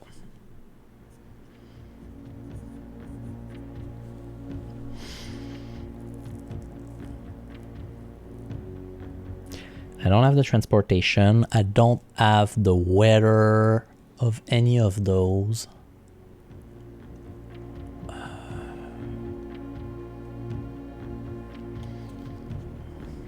I basically have one information for each place, so I will go with simple. I know it's academic. I'm gonna peek inside. Same puzzle. Okay. I'm pretty sure I'm gonna have to go to school to get more information about that. Now, last thing I want to do is do some trades. And to do some trades, I will go out the basement.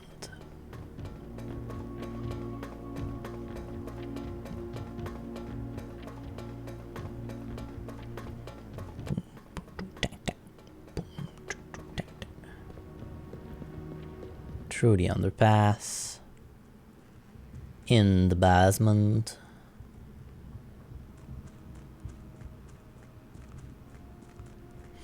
Much step. I might also be able to sell, quote unquote, some of my thing.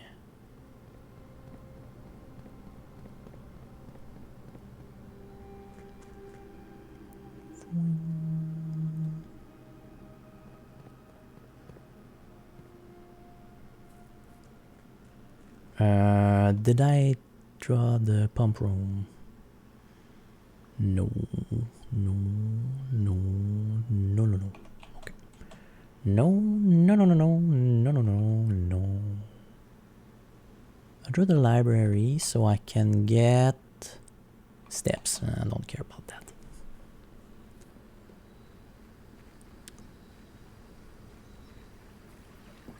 Unlock the study. Oh yeah. What can you do for me? I'm done with the key card, so don't care about that. Don't care about that. Vault to the key gives me okay. Coin purse, salt shaker. Don't care about that. Basement key for the secret garden key. Interesting. Car key for the sleeping mask. Let's go. Just to remove stuff from my inventory. Well, from my inventory, quote unquote. Running shoe for the silver key. Yes.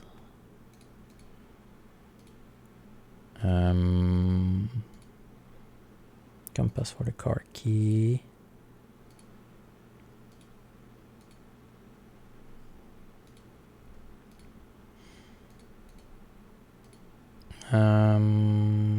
Don't need this. Key card, no.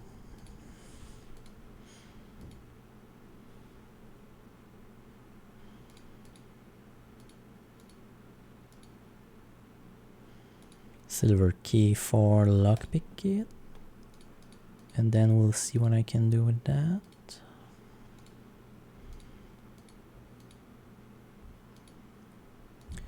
I just want the lever. I don't need the lever. What am I doing?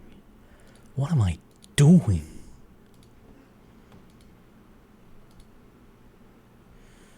Can I get money? Nope.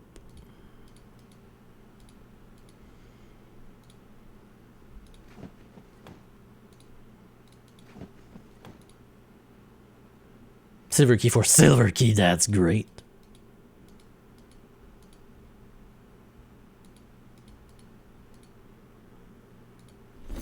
Lol. It kind of glitched there. Okay, so I'm in a loop for that.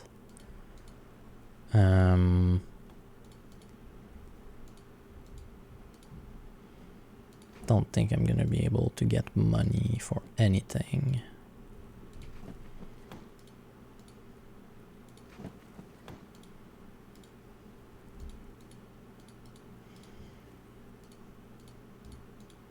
Nope. It's GG. End of the day.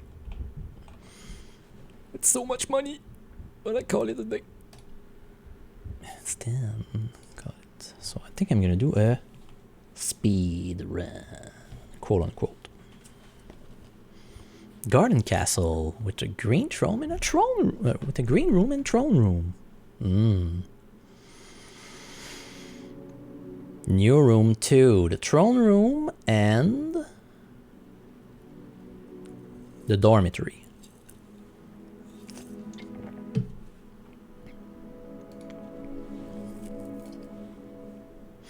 Seven continue.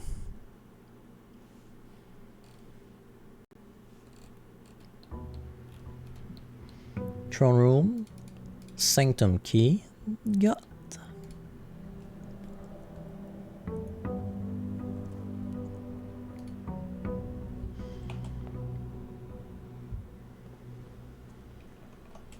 Nothing in there. Okay. Back.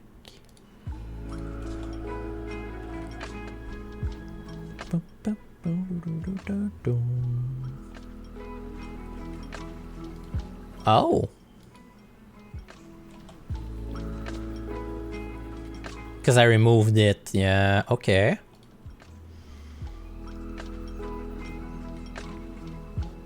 Tomb is money. Plus the key to the journal.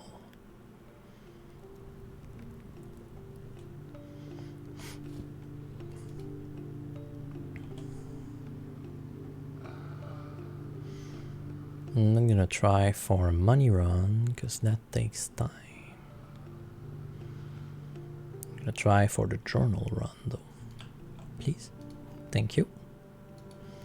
The diary key. Not to mix with the diarrhea key. Those are not the same.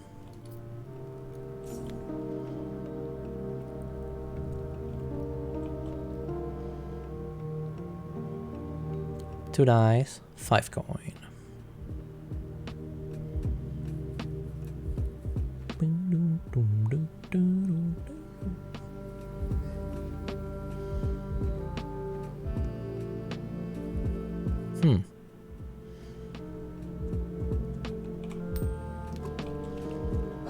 Deposit money for later. Grab the microchip for fun. And maybe it can be crafted into something. This way first. Channel early could be interesting.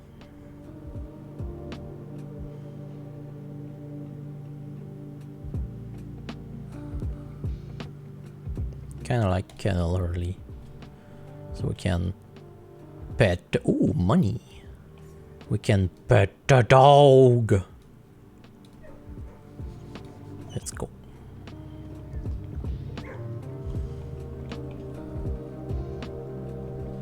There. This is the perfect space for me to go on break.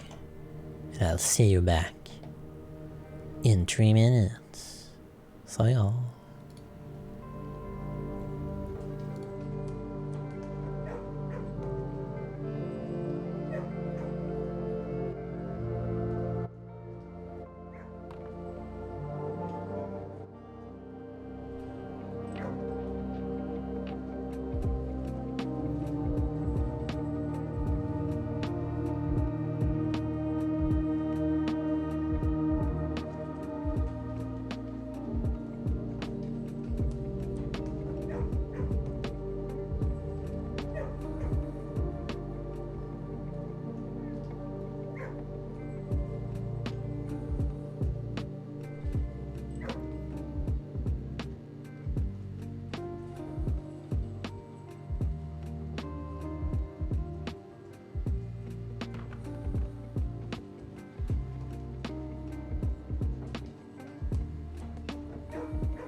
Doggo! Welcome back.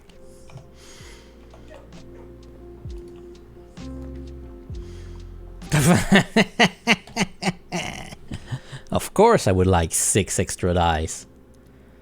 Die.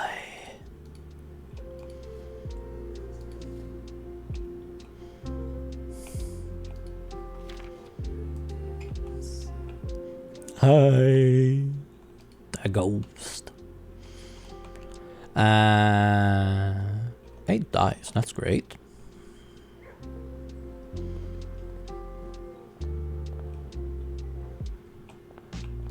Oh, wait. Observatory? Or pantry? Pantry.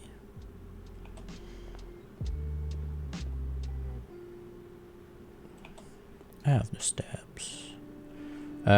Pool there is great. I don't have keys to open the chest yet, but it's gonna arrive.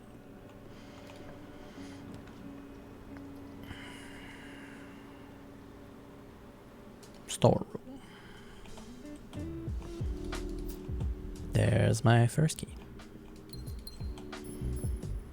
I'm gonna gamble and I'm gonna get a sledgehammer. Then there's great.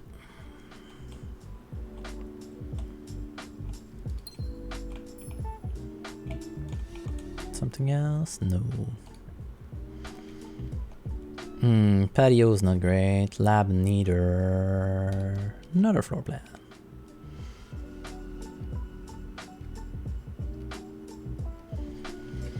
I could get the sledgehammer in the commissary, and I'm gonna do that.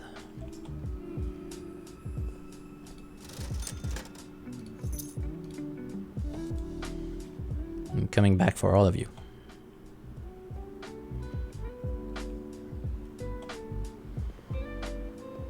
Money, money.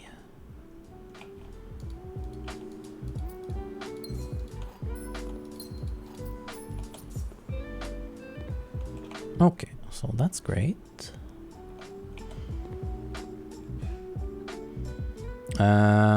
There was running shoes.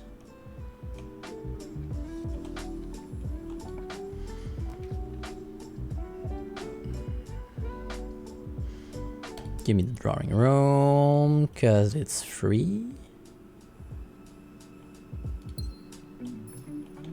Something else? No.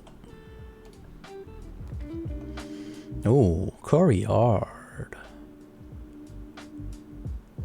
Yeah, go with a courtyard.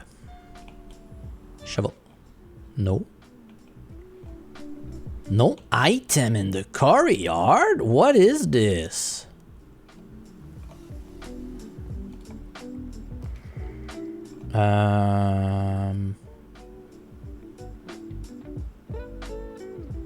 Westwing Hall. And now...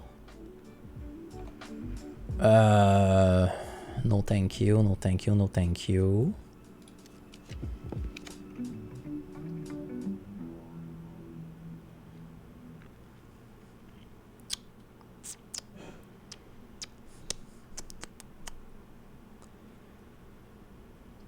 Redraw. You know what I want, give it to me. The old dining room is not crazy to be done there.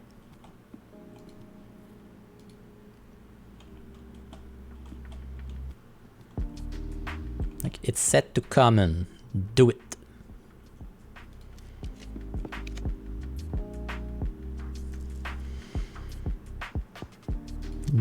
Do it. Nah.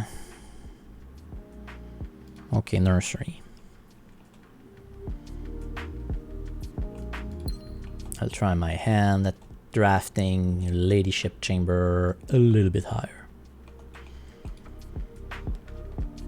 Cloister. Yeah,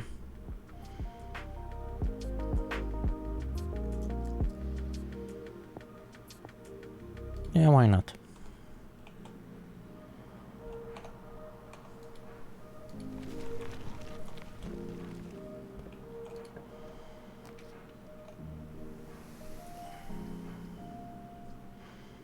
Observatory. It's a good spot for it. No extra item. Florealis, Diamond Dust Major, that's good. Okay, now money.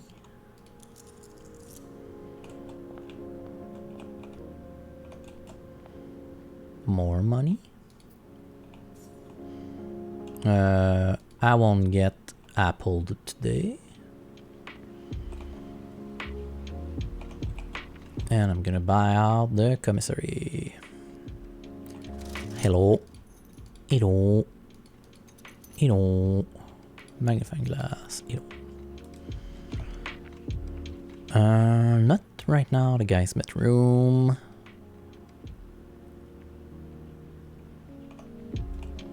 It's all the way to the other side.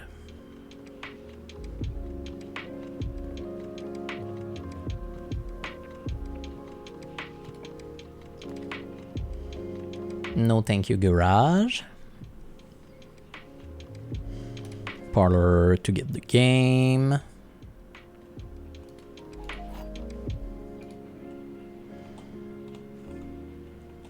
Oh yeah. The box next to this box contains gems. The box next to this box is true. The box next to this box is false.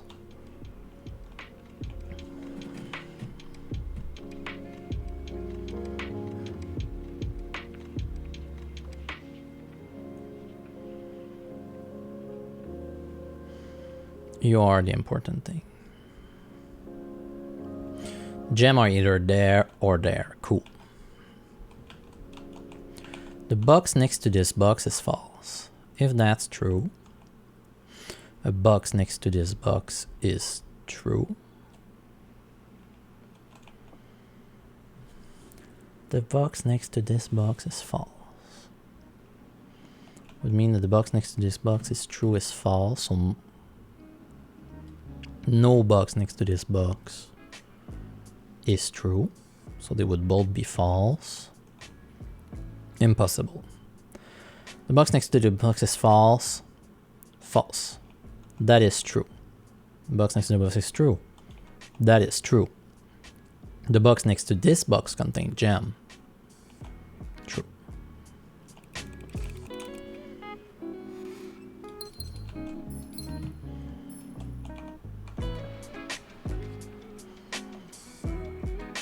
Yeah.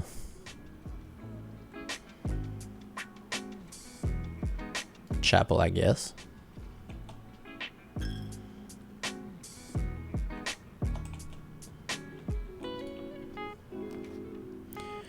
Nope, nope. Not the best, but I get boudoir. Lots of steps and dice.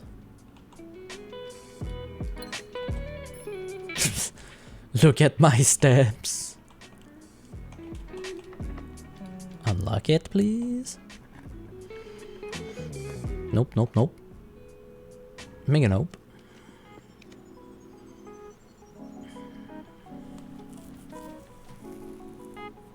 Security.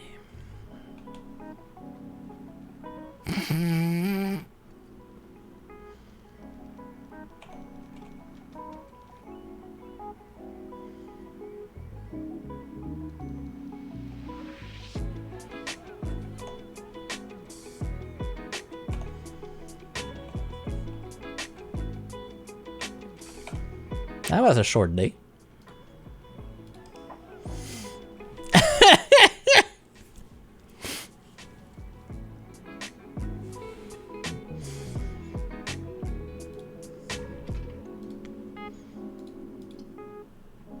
It's been a while since I had a short day.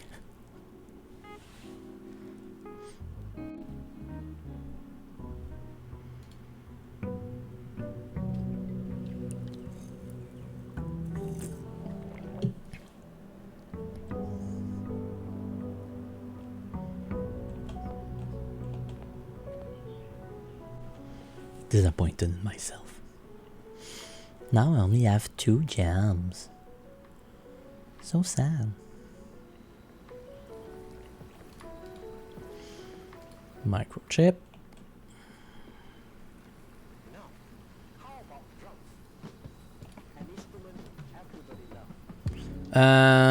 Hmm.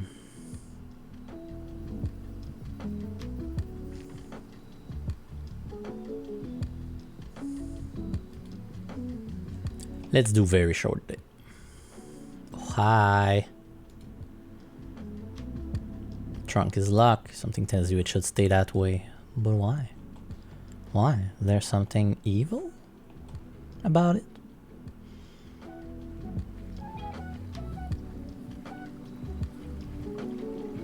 There is no key for that.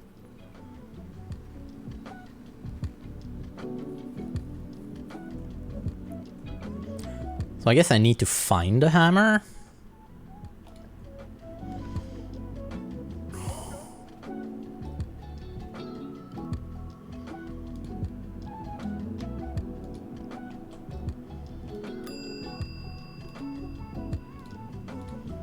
Give me the master key.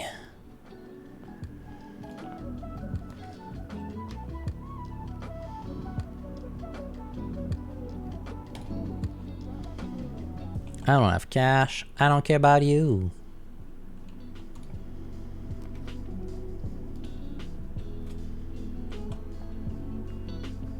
Gem me up before you go.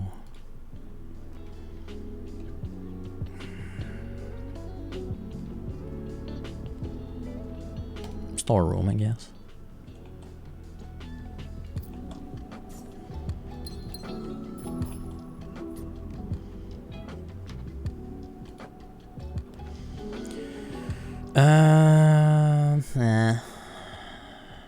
Kennel. Put the dog again.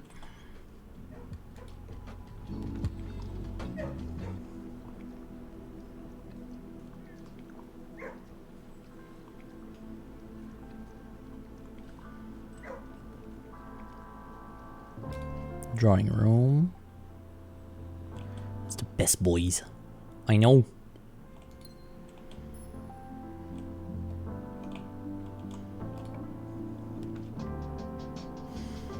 Dining room's good.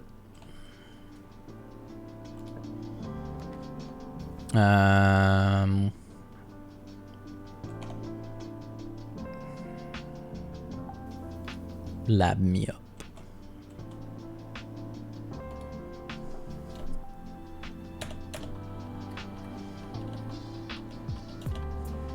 I'm gonna spend 2 or more gem drafting room. You draft the shop room. For each bedroom you draft after your second. I want a small chest.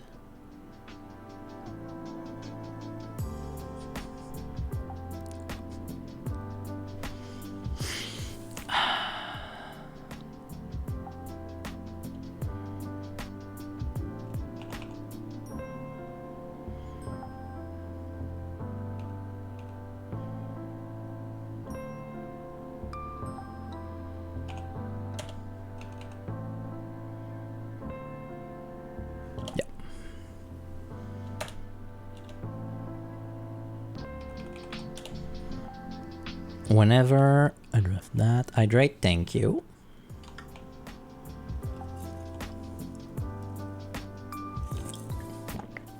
Aha.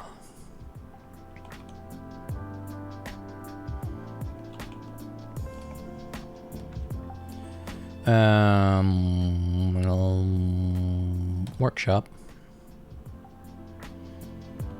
Finish my water bottle so you drink too. Yay, lever! That's great.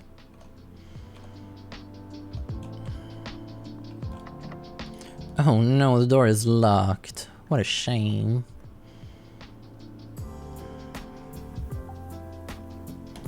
Observatory. So I can boost it. No thank you, but thank you.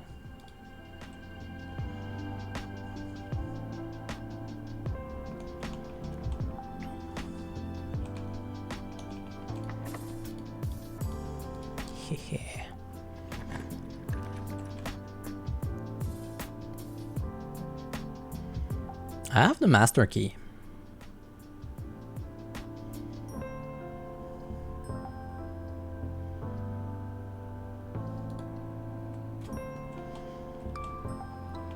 But instead I will do puzzle. Math! Here I come. 1 is 1.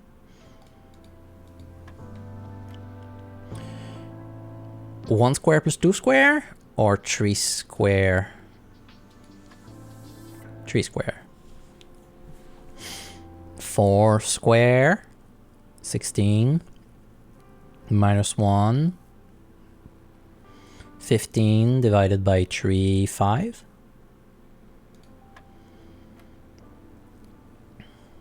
5 square. 15. Minus 5, 10.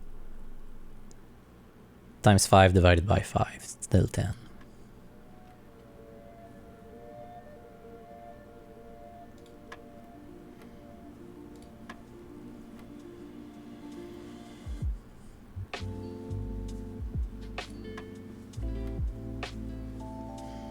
Five square, 25. 20.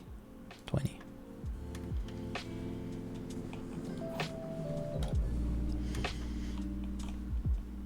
Yeah.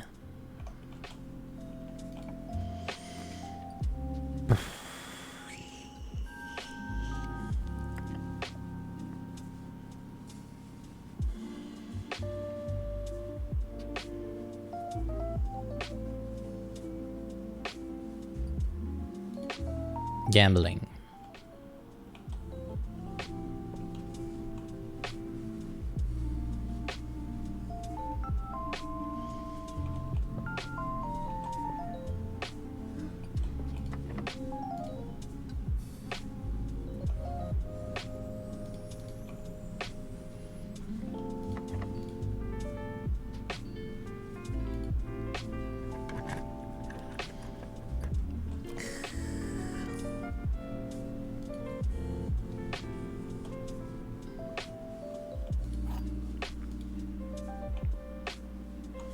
Well, nothing. Okay. A box with a false statement contains a gem. The statement on the blue box is true. The blue box contains the gem.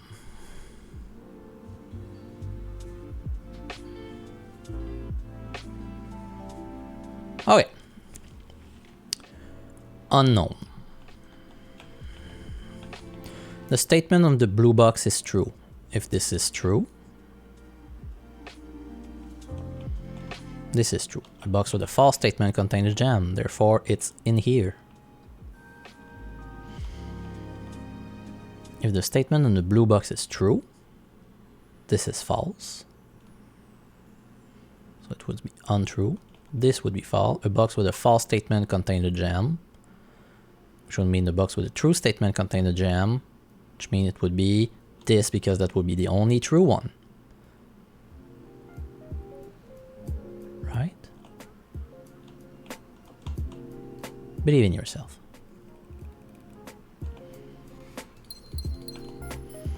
I believed in the power of the card, Yugi.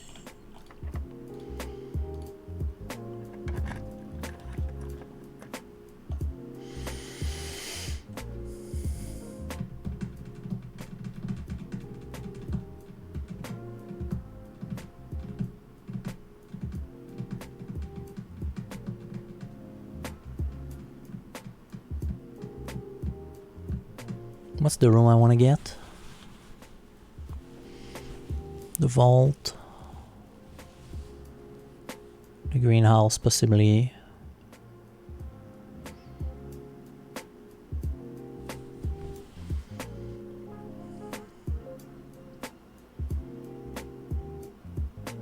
Yeah.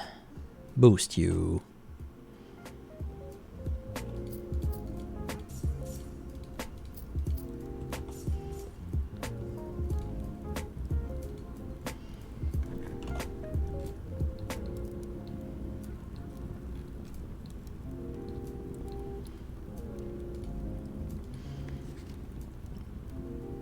The previous box in this room contained a true statement.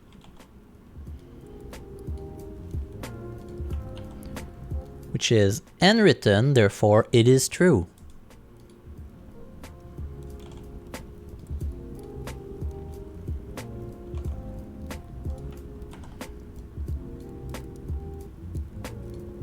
So the true treasure of the trove is not in the house.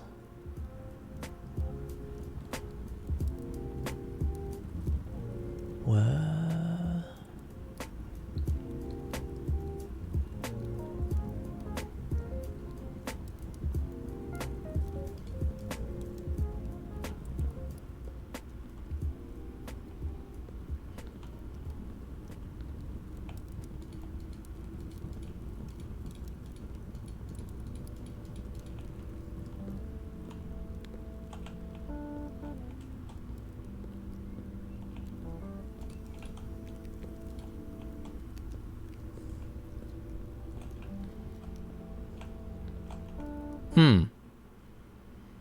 Intriguing.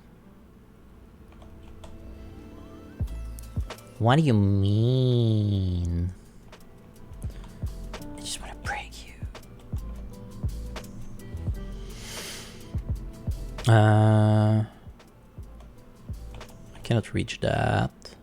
I can though reach that one. So. Oh no. Yeah, you know what? Cellar key.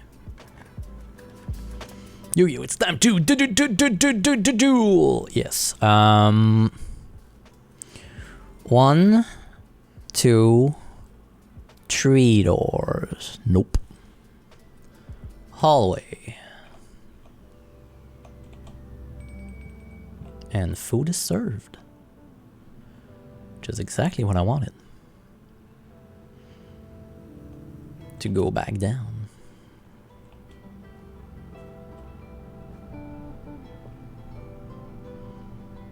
You see, I planned this all along.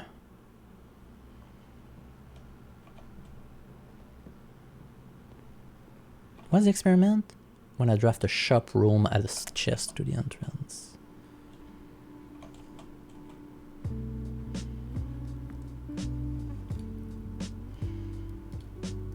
$35 after dinner.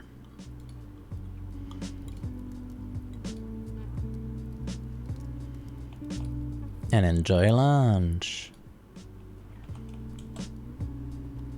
Let's go.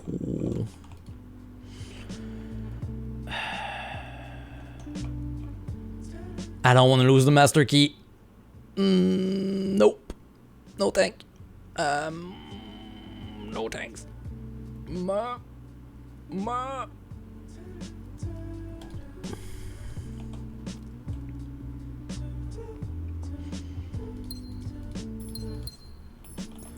I lost 2 rooms, but that's okay. Also, I just realized the kennel was so useless for me. Why did I took it? Because I wanted to pet the dog. Pet the dog.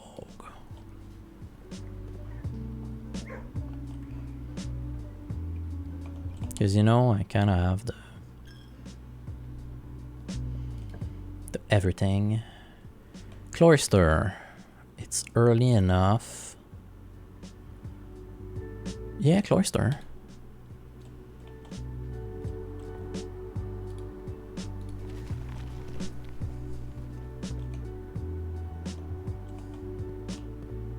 What's on my nail today? Give me a moment. Today I am wearing gold-ish. Woo! Goldish nail. And blackish nail. I can do it.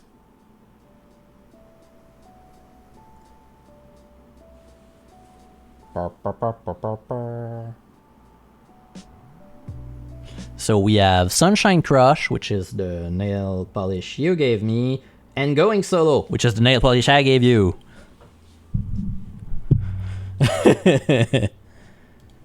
Very on brand for me. Well,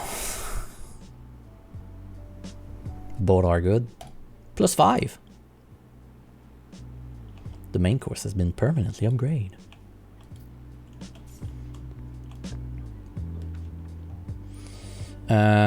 Bedroom, you know what? Car keys. Okay, cool. I need items.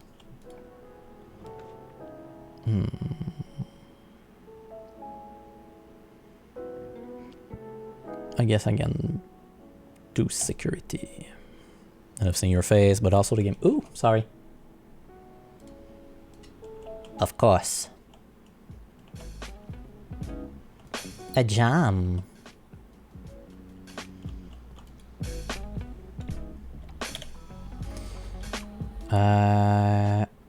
True, I have 2 trunk. Keycard system, hi. Security level, low, thank you. Offline mode, to unlock, thank you. Exit.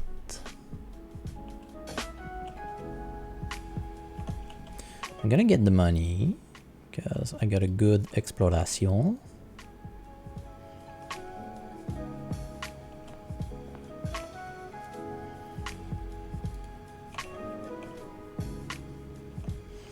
And now that I've had a good exploration, let's go get a blessing at least.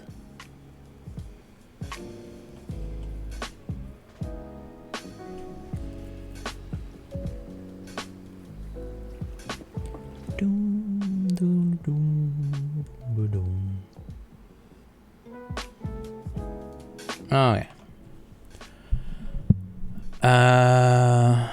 How much do I want to put in?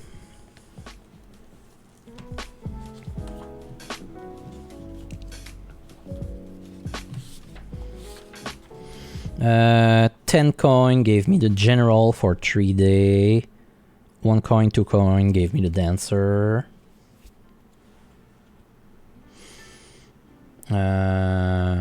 Let's try 3 coins.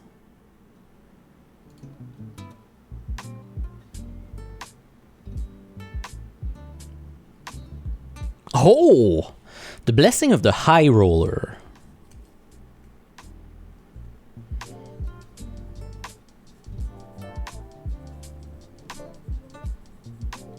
For 3 days. Each time I draft a shop room, I gain a dice, and I gain 5 extra coin each time I roll a dice. That's good. I love it.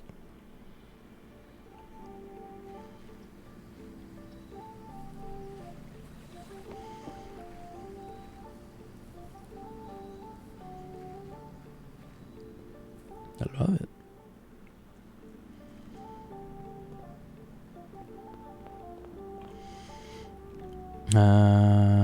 Let's go cloister.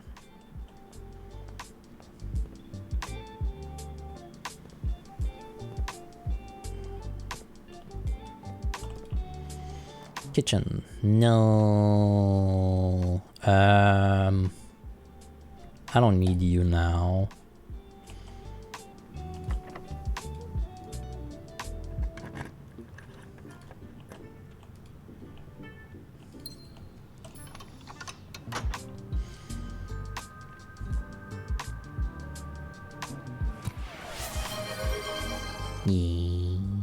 Excited for tomorrow? Yes. We're probably gonna... you remind me that I need to go buy some bread for the grilled cheese. We might try, depending on the mood of everyone, to play Herdborn Ranger. Normally, you're not supposed to be able to play with 6 person, but I've bought a doubler set of cards so we can homebrew a little bit of game to play with more peeps. This is kind of useless. But yeah. Breakfast and key. And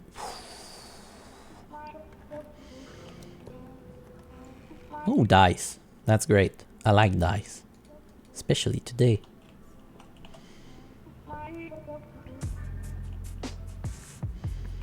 Like, the only thing I can do with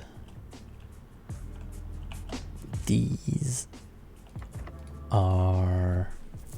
with the keys is draft stuff from...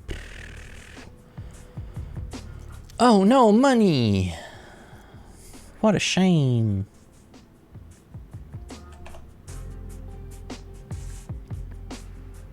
Utility closet.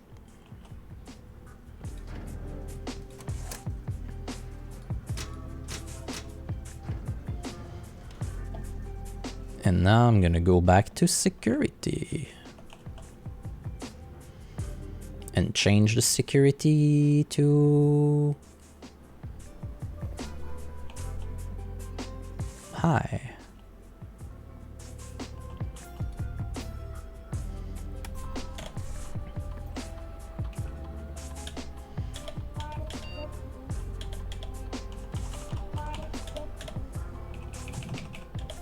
Great.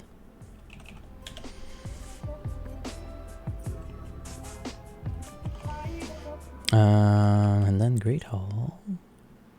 I've upgraded the food. That's great. That's permanent. Yeah, it's great you don't have to DM tomorrow, indeed.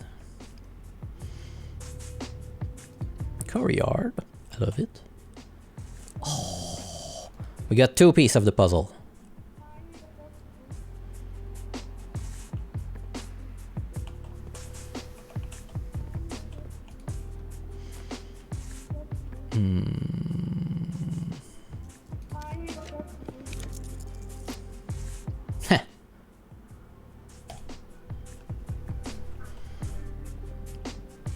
Yeah, it was a big week for you, so it's kind of a good add-on.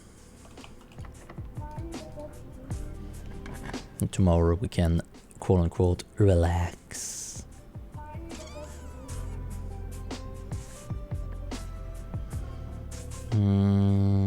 Library, because I could get the... Should be another 2 weeks. Should be. I don't think you have big meeting of evilness in between. You.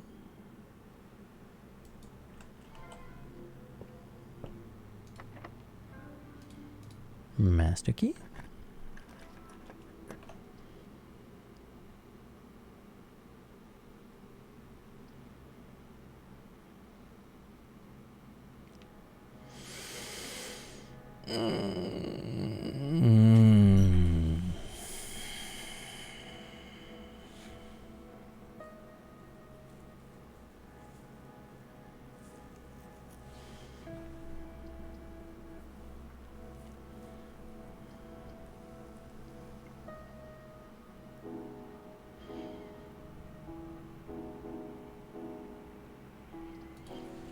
I want my battery.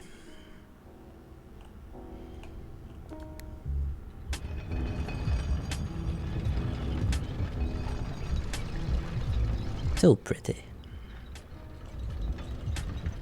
Yeah, big meeting with big meeting with ton of effort that gets cancelled because one dude decided to change our plan.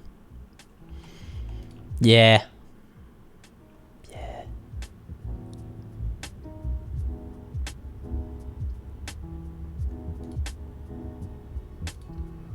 Archive it is.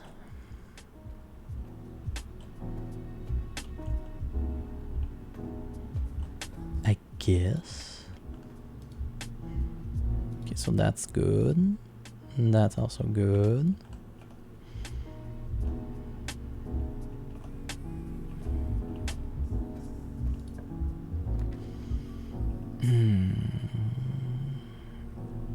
Whatever.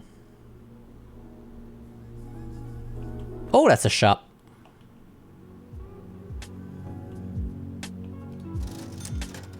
Shovel.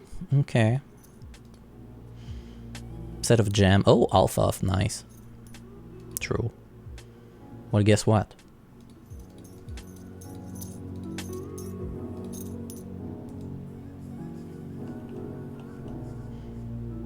Yeah, the foundation's already activated. I just want my battery.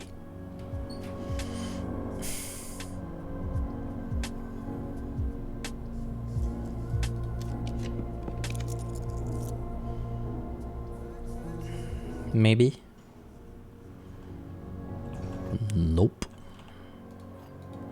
Use this thing. What happened when I get a double whammy?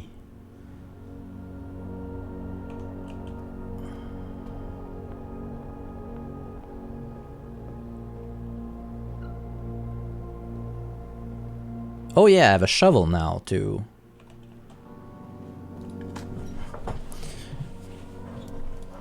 Cause like, I'm gonna get the double sail. Okay. Totally useless.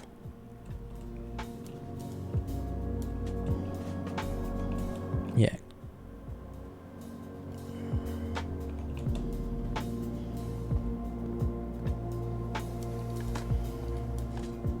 Ooh, turnip.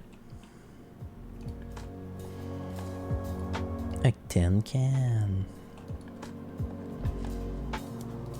A few dirty coin.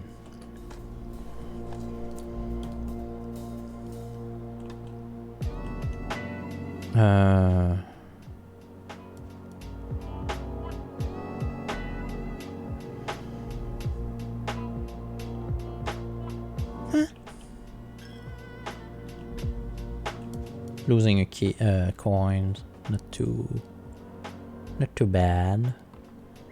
Hello, doggies. Aww.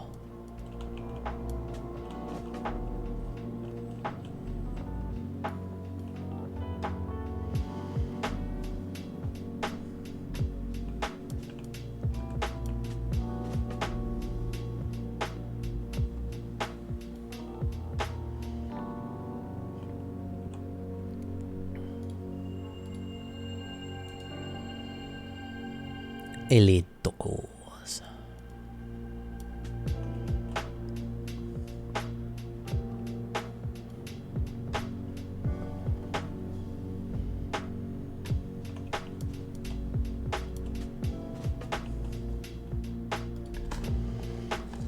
I just want a battery, a battery.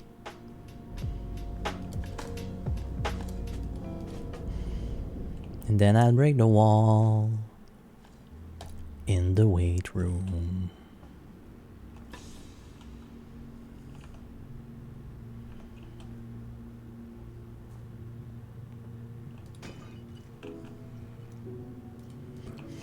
Not bad, okay.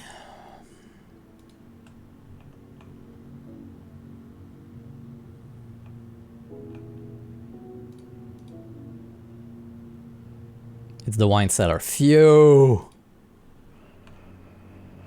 I don't think I need it right now, so...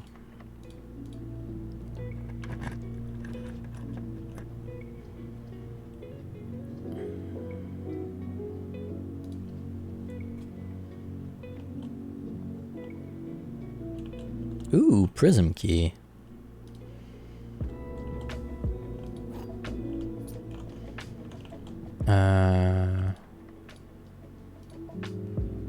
What do I want to get out of the prism key?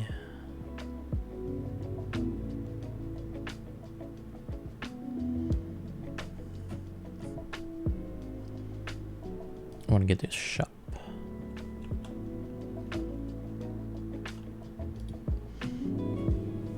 Yeah, it's just 50% off. Okay.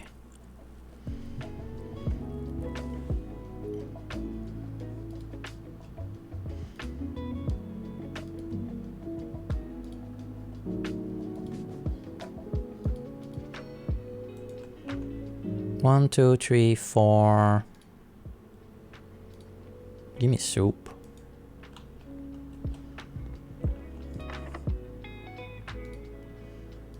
Prism key.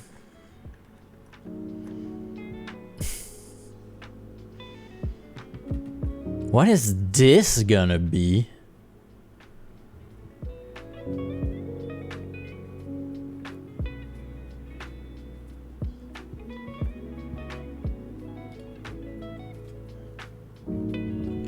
Okay. I'm not against that.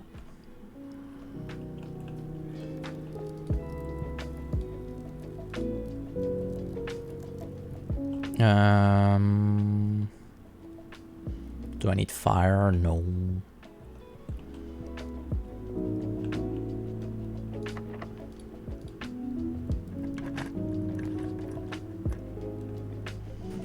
Drafting studio. Let's go. Oh, oh. Oh. On the classroom. And next time I need the vestibules and I'm gonna have all the rooms from this.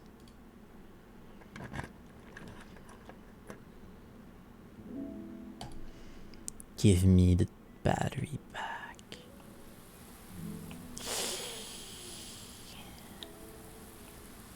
But if I get the battery today though, I'm gonna be able to break bolt wall. Which is pretty good. I just need to have the battery.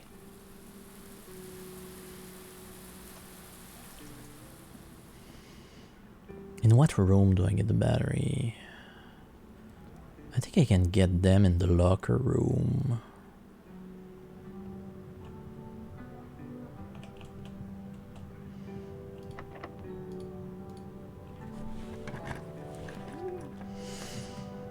Well, this is the dove thing.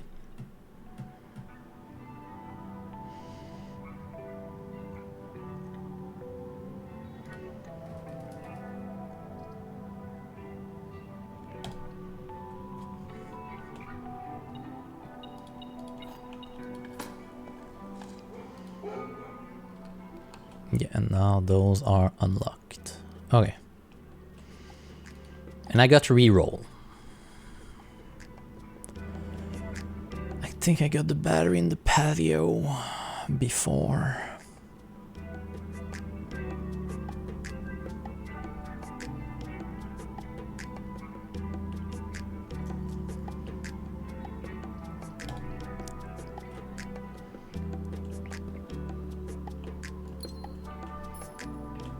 No, I think I got it in the veranda.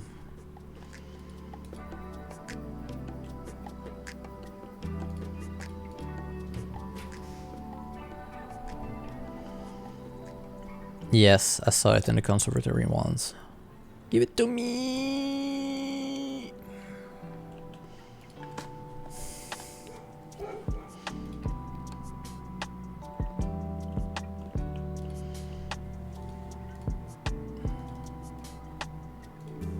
Commonplace, it's so good.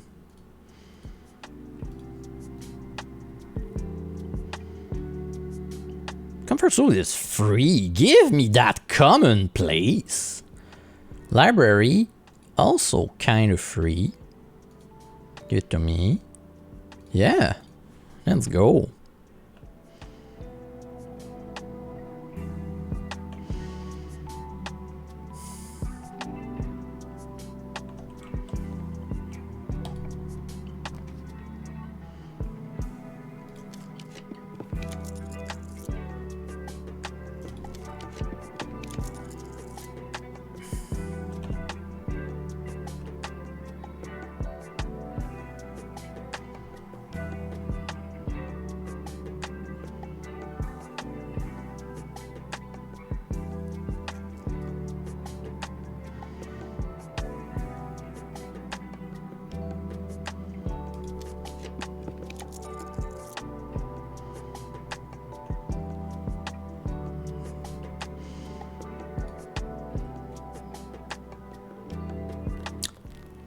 I'm not mad about that.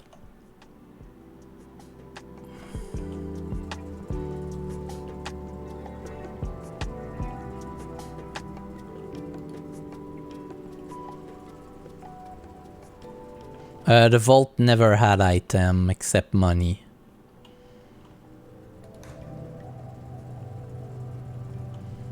Oh. Oh!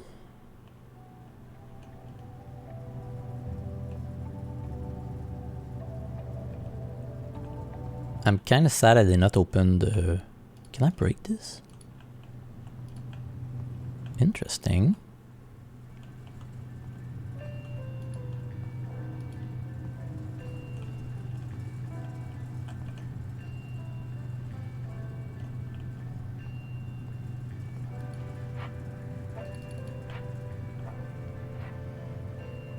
And unfortunately, I cannot unfreeze my money. Well, I'm gonna have stuff for next run. I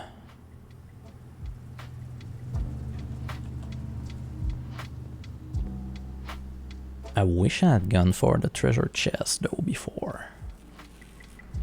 Okay, master key. Back in its shit. Yeah, this doesn't do anything true. Way room, blah blah blah.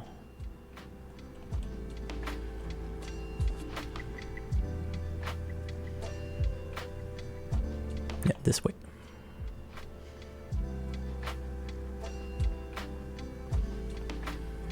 Oh, I've already used that before.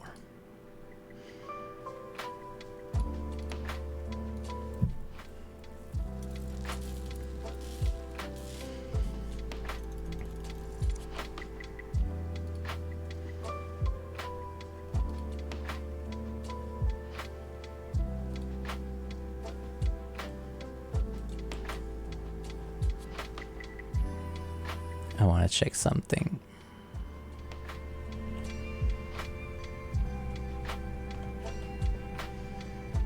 Because unfortunately I did not buy the self-igniting torch.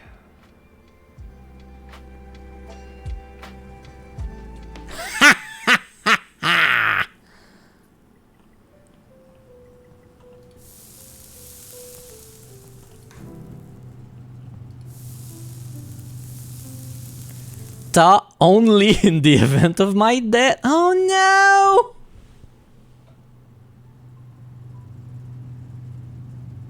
Oh, that's great. Oh, that's great, actually. Korarika, snowy.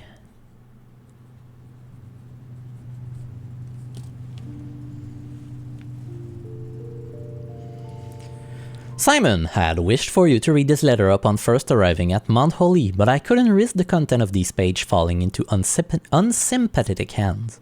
My personal freezer should prove quite the safe buck, as all of the staff have for many years respected my wish that it remain shut and untempered.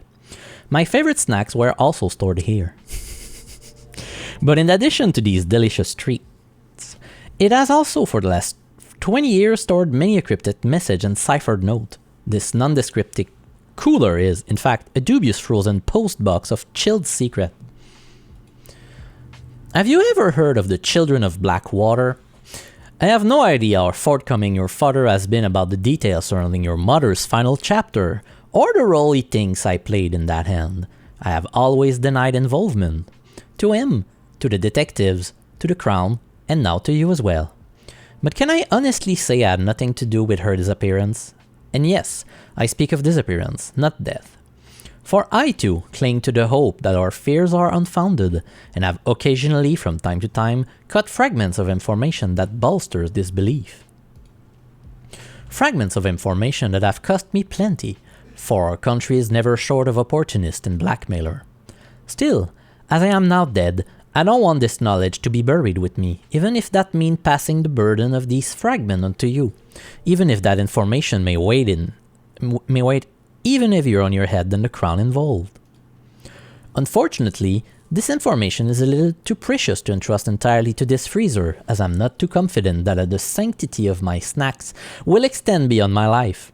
I've always found it best to use multiple baskets when it comes to incriminating eggs.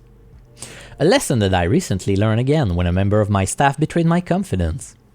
I have placed 8 red envelope in 8 even more secure location toward the estate and left a hidden message for you among the art that hangs in almost every room in this house.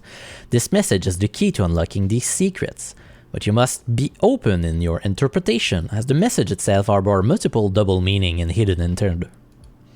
One final word of guidance. The safe combination you are seeking will not be found in writing on the estate. So I hope you haven't been wasting too much time jotting down random invoice number and dates. Only by deciphering the many meaning of the 44th character message can you hope to unlock its many mysteries. To each their own letters. Herbert S. Sinclair. Yeah.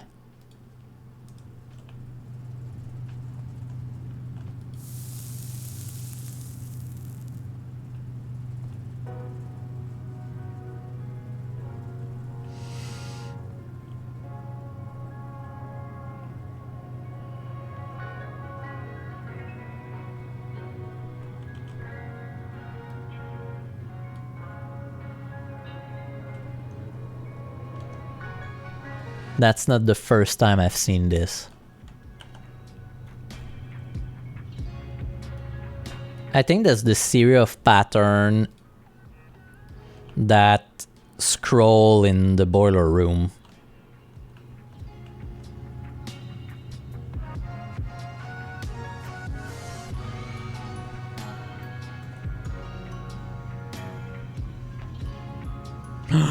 Upgrade disc!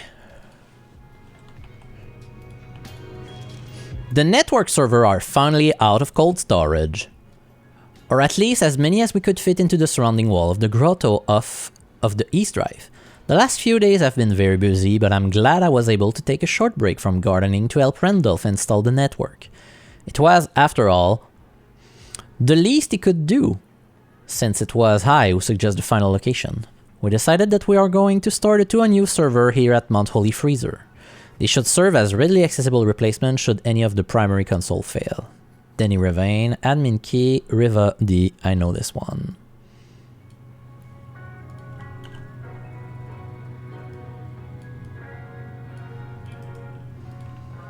But upgrade disk. Also, I just realized that... Oh.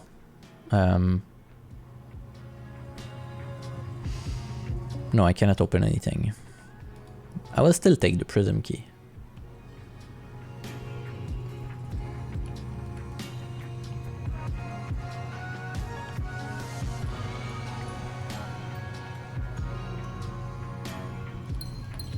I know, it doesn't serve any purpose.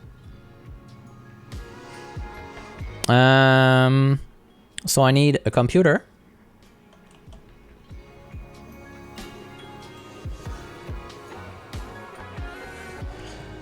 I'm still going to check in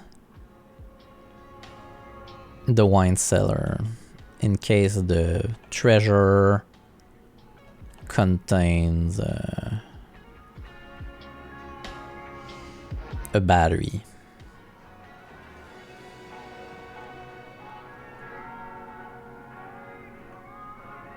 Oh, computer first. Reused assets. What are we gonna get? The mail room. Mail room. Same day delivery. The package will be delivered here after you reach rank 8. Mail room. No contact delivery. The package will be dropped off on the entrance step of the day after drafting this room. Freight shipping. Lol. A very large package will be delivered here 3 days after drafting this room.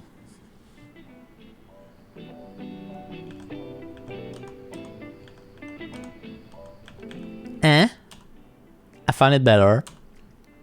That's a big gamble.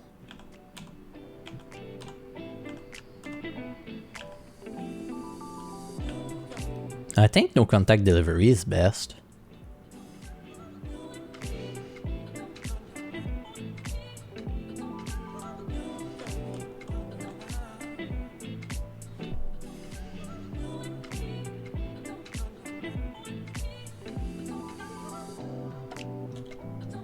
Yes. No contact delivery.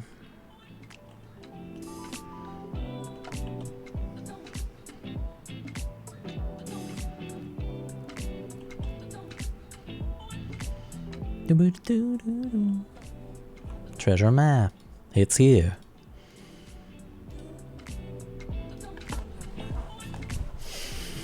Will we get the battery? Probably not.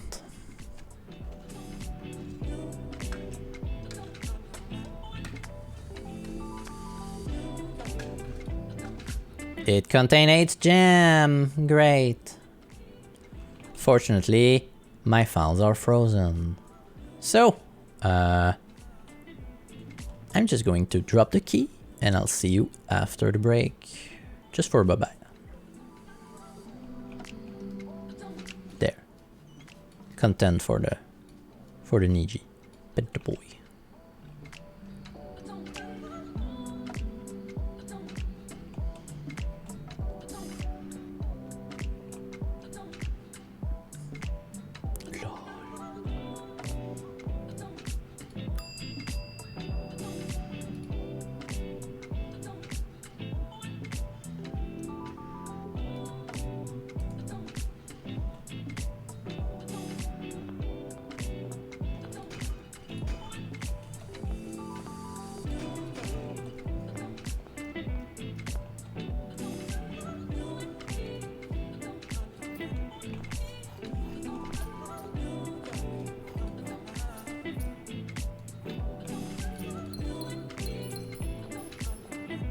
And I cannot do anything about that.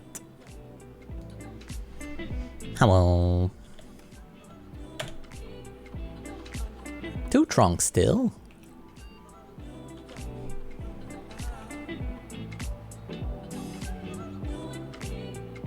Where are the 2 trunks?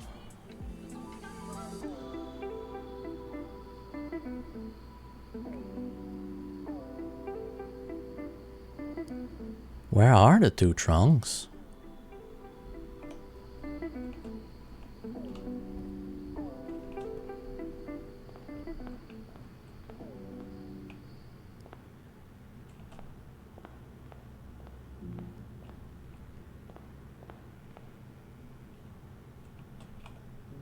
In the oh, thank you, shrine. Yeah, indeed.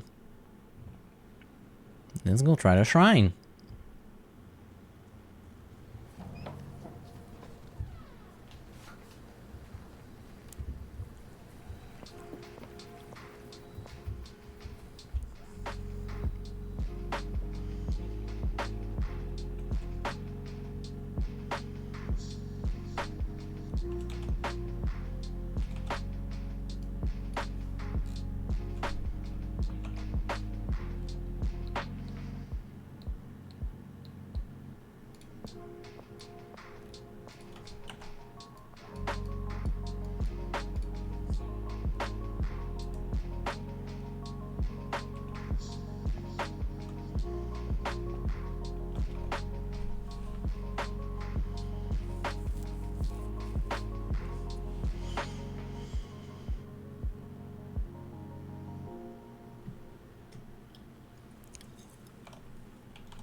J'ai hâte de voir ce que ça fait. Then it's gonna be end of stream. Also, taking save of this.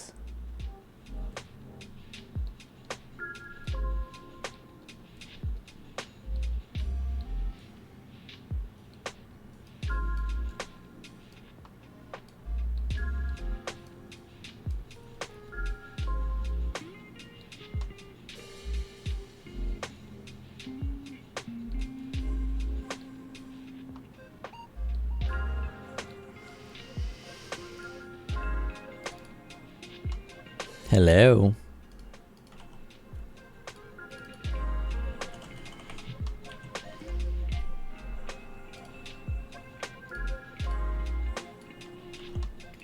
taking care of some notes. And now, hi.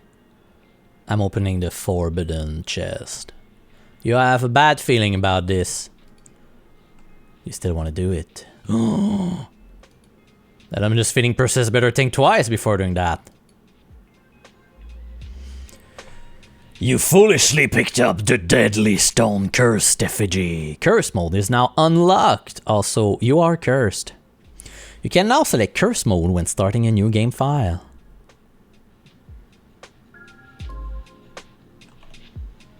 You have been cursed. I wanted to read that. You have been cursed. Each time you draft a bedroom, lose 1 step. Each time you draft a hallway, lose 1 key. Each time you draft a green room, lose 1 gem. Each time you draft a shop, lose 1 thing. And each time you draft a red room, lose all of the above. Oh God!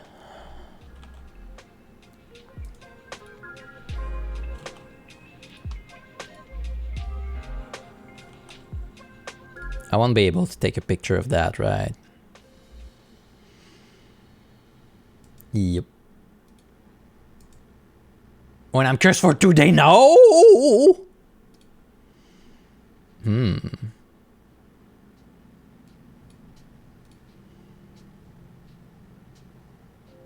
What can you do with that, though? The deadly stone cursed effigy. Oh no.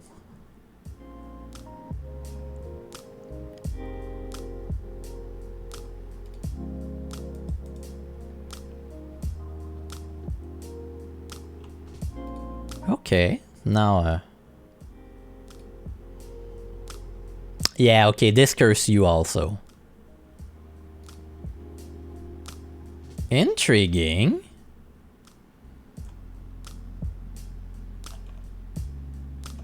Okay.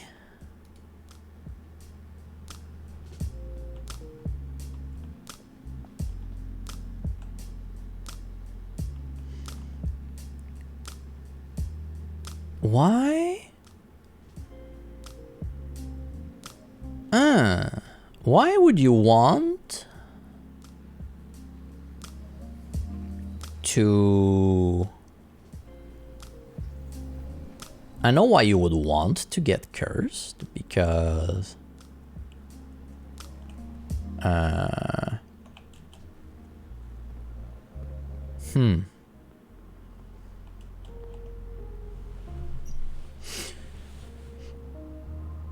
Because you want to accomplish the thing? But why do you want the cursed effigy as an item? Does it do something?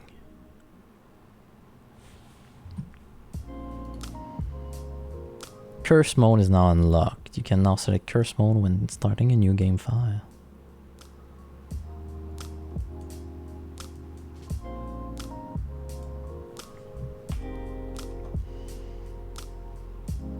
Maybe another time. Yeah, it might be needed for something special. Like reach room 46 in curse mode is like what?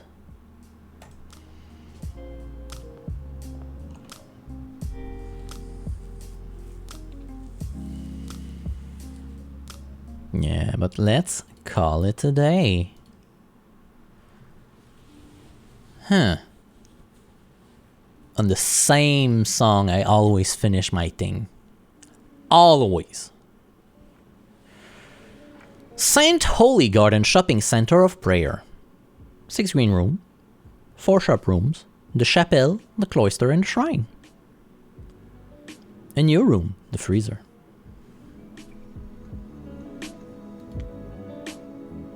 Save and quit.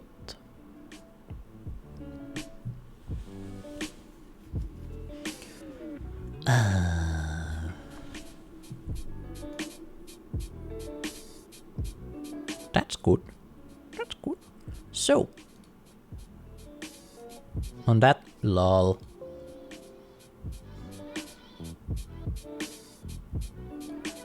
I was still having my ZBrush open behind.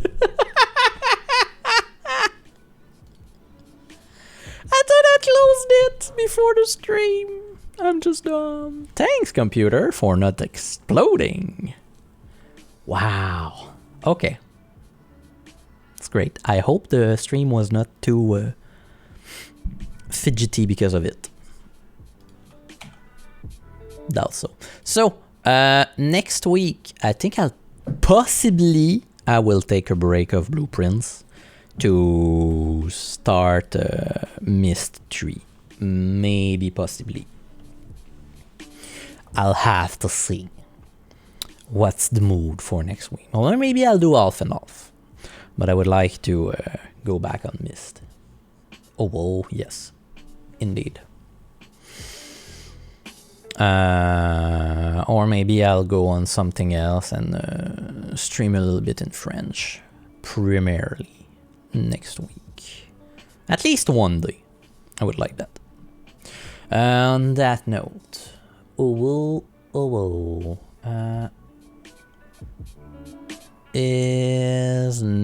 Dids is not streaming. Not anybody that I know specifically. So, on that note, I'll say see you next week on Tuesday.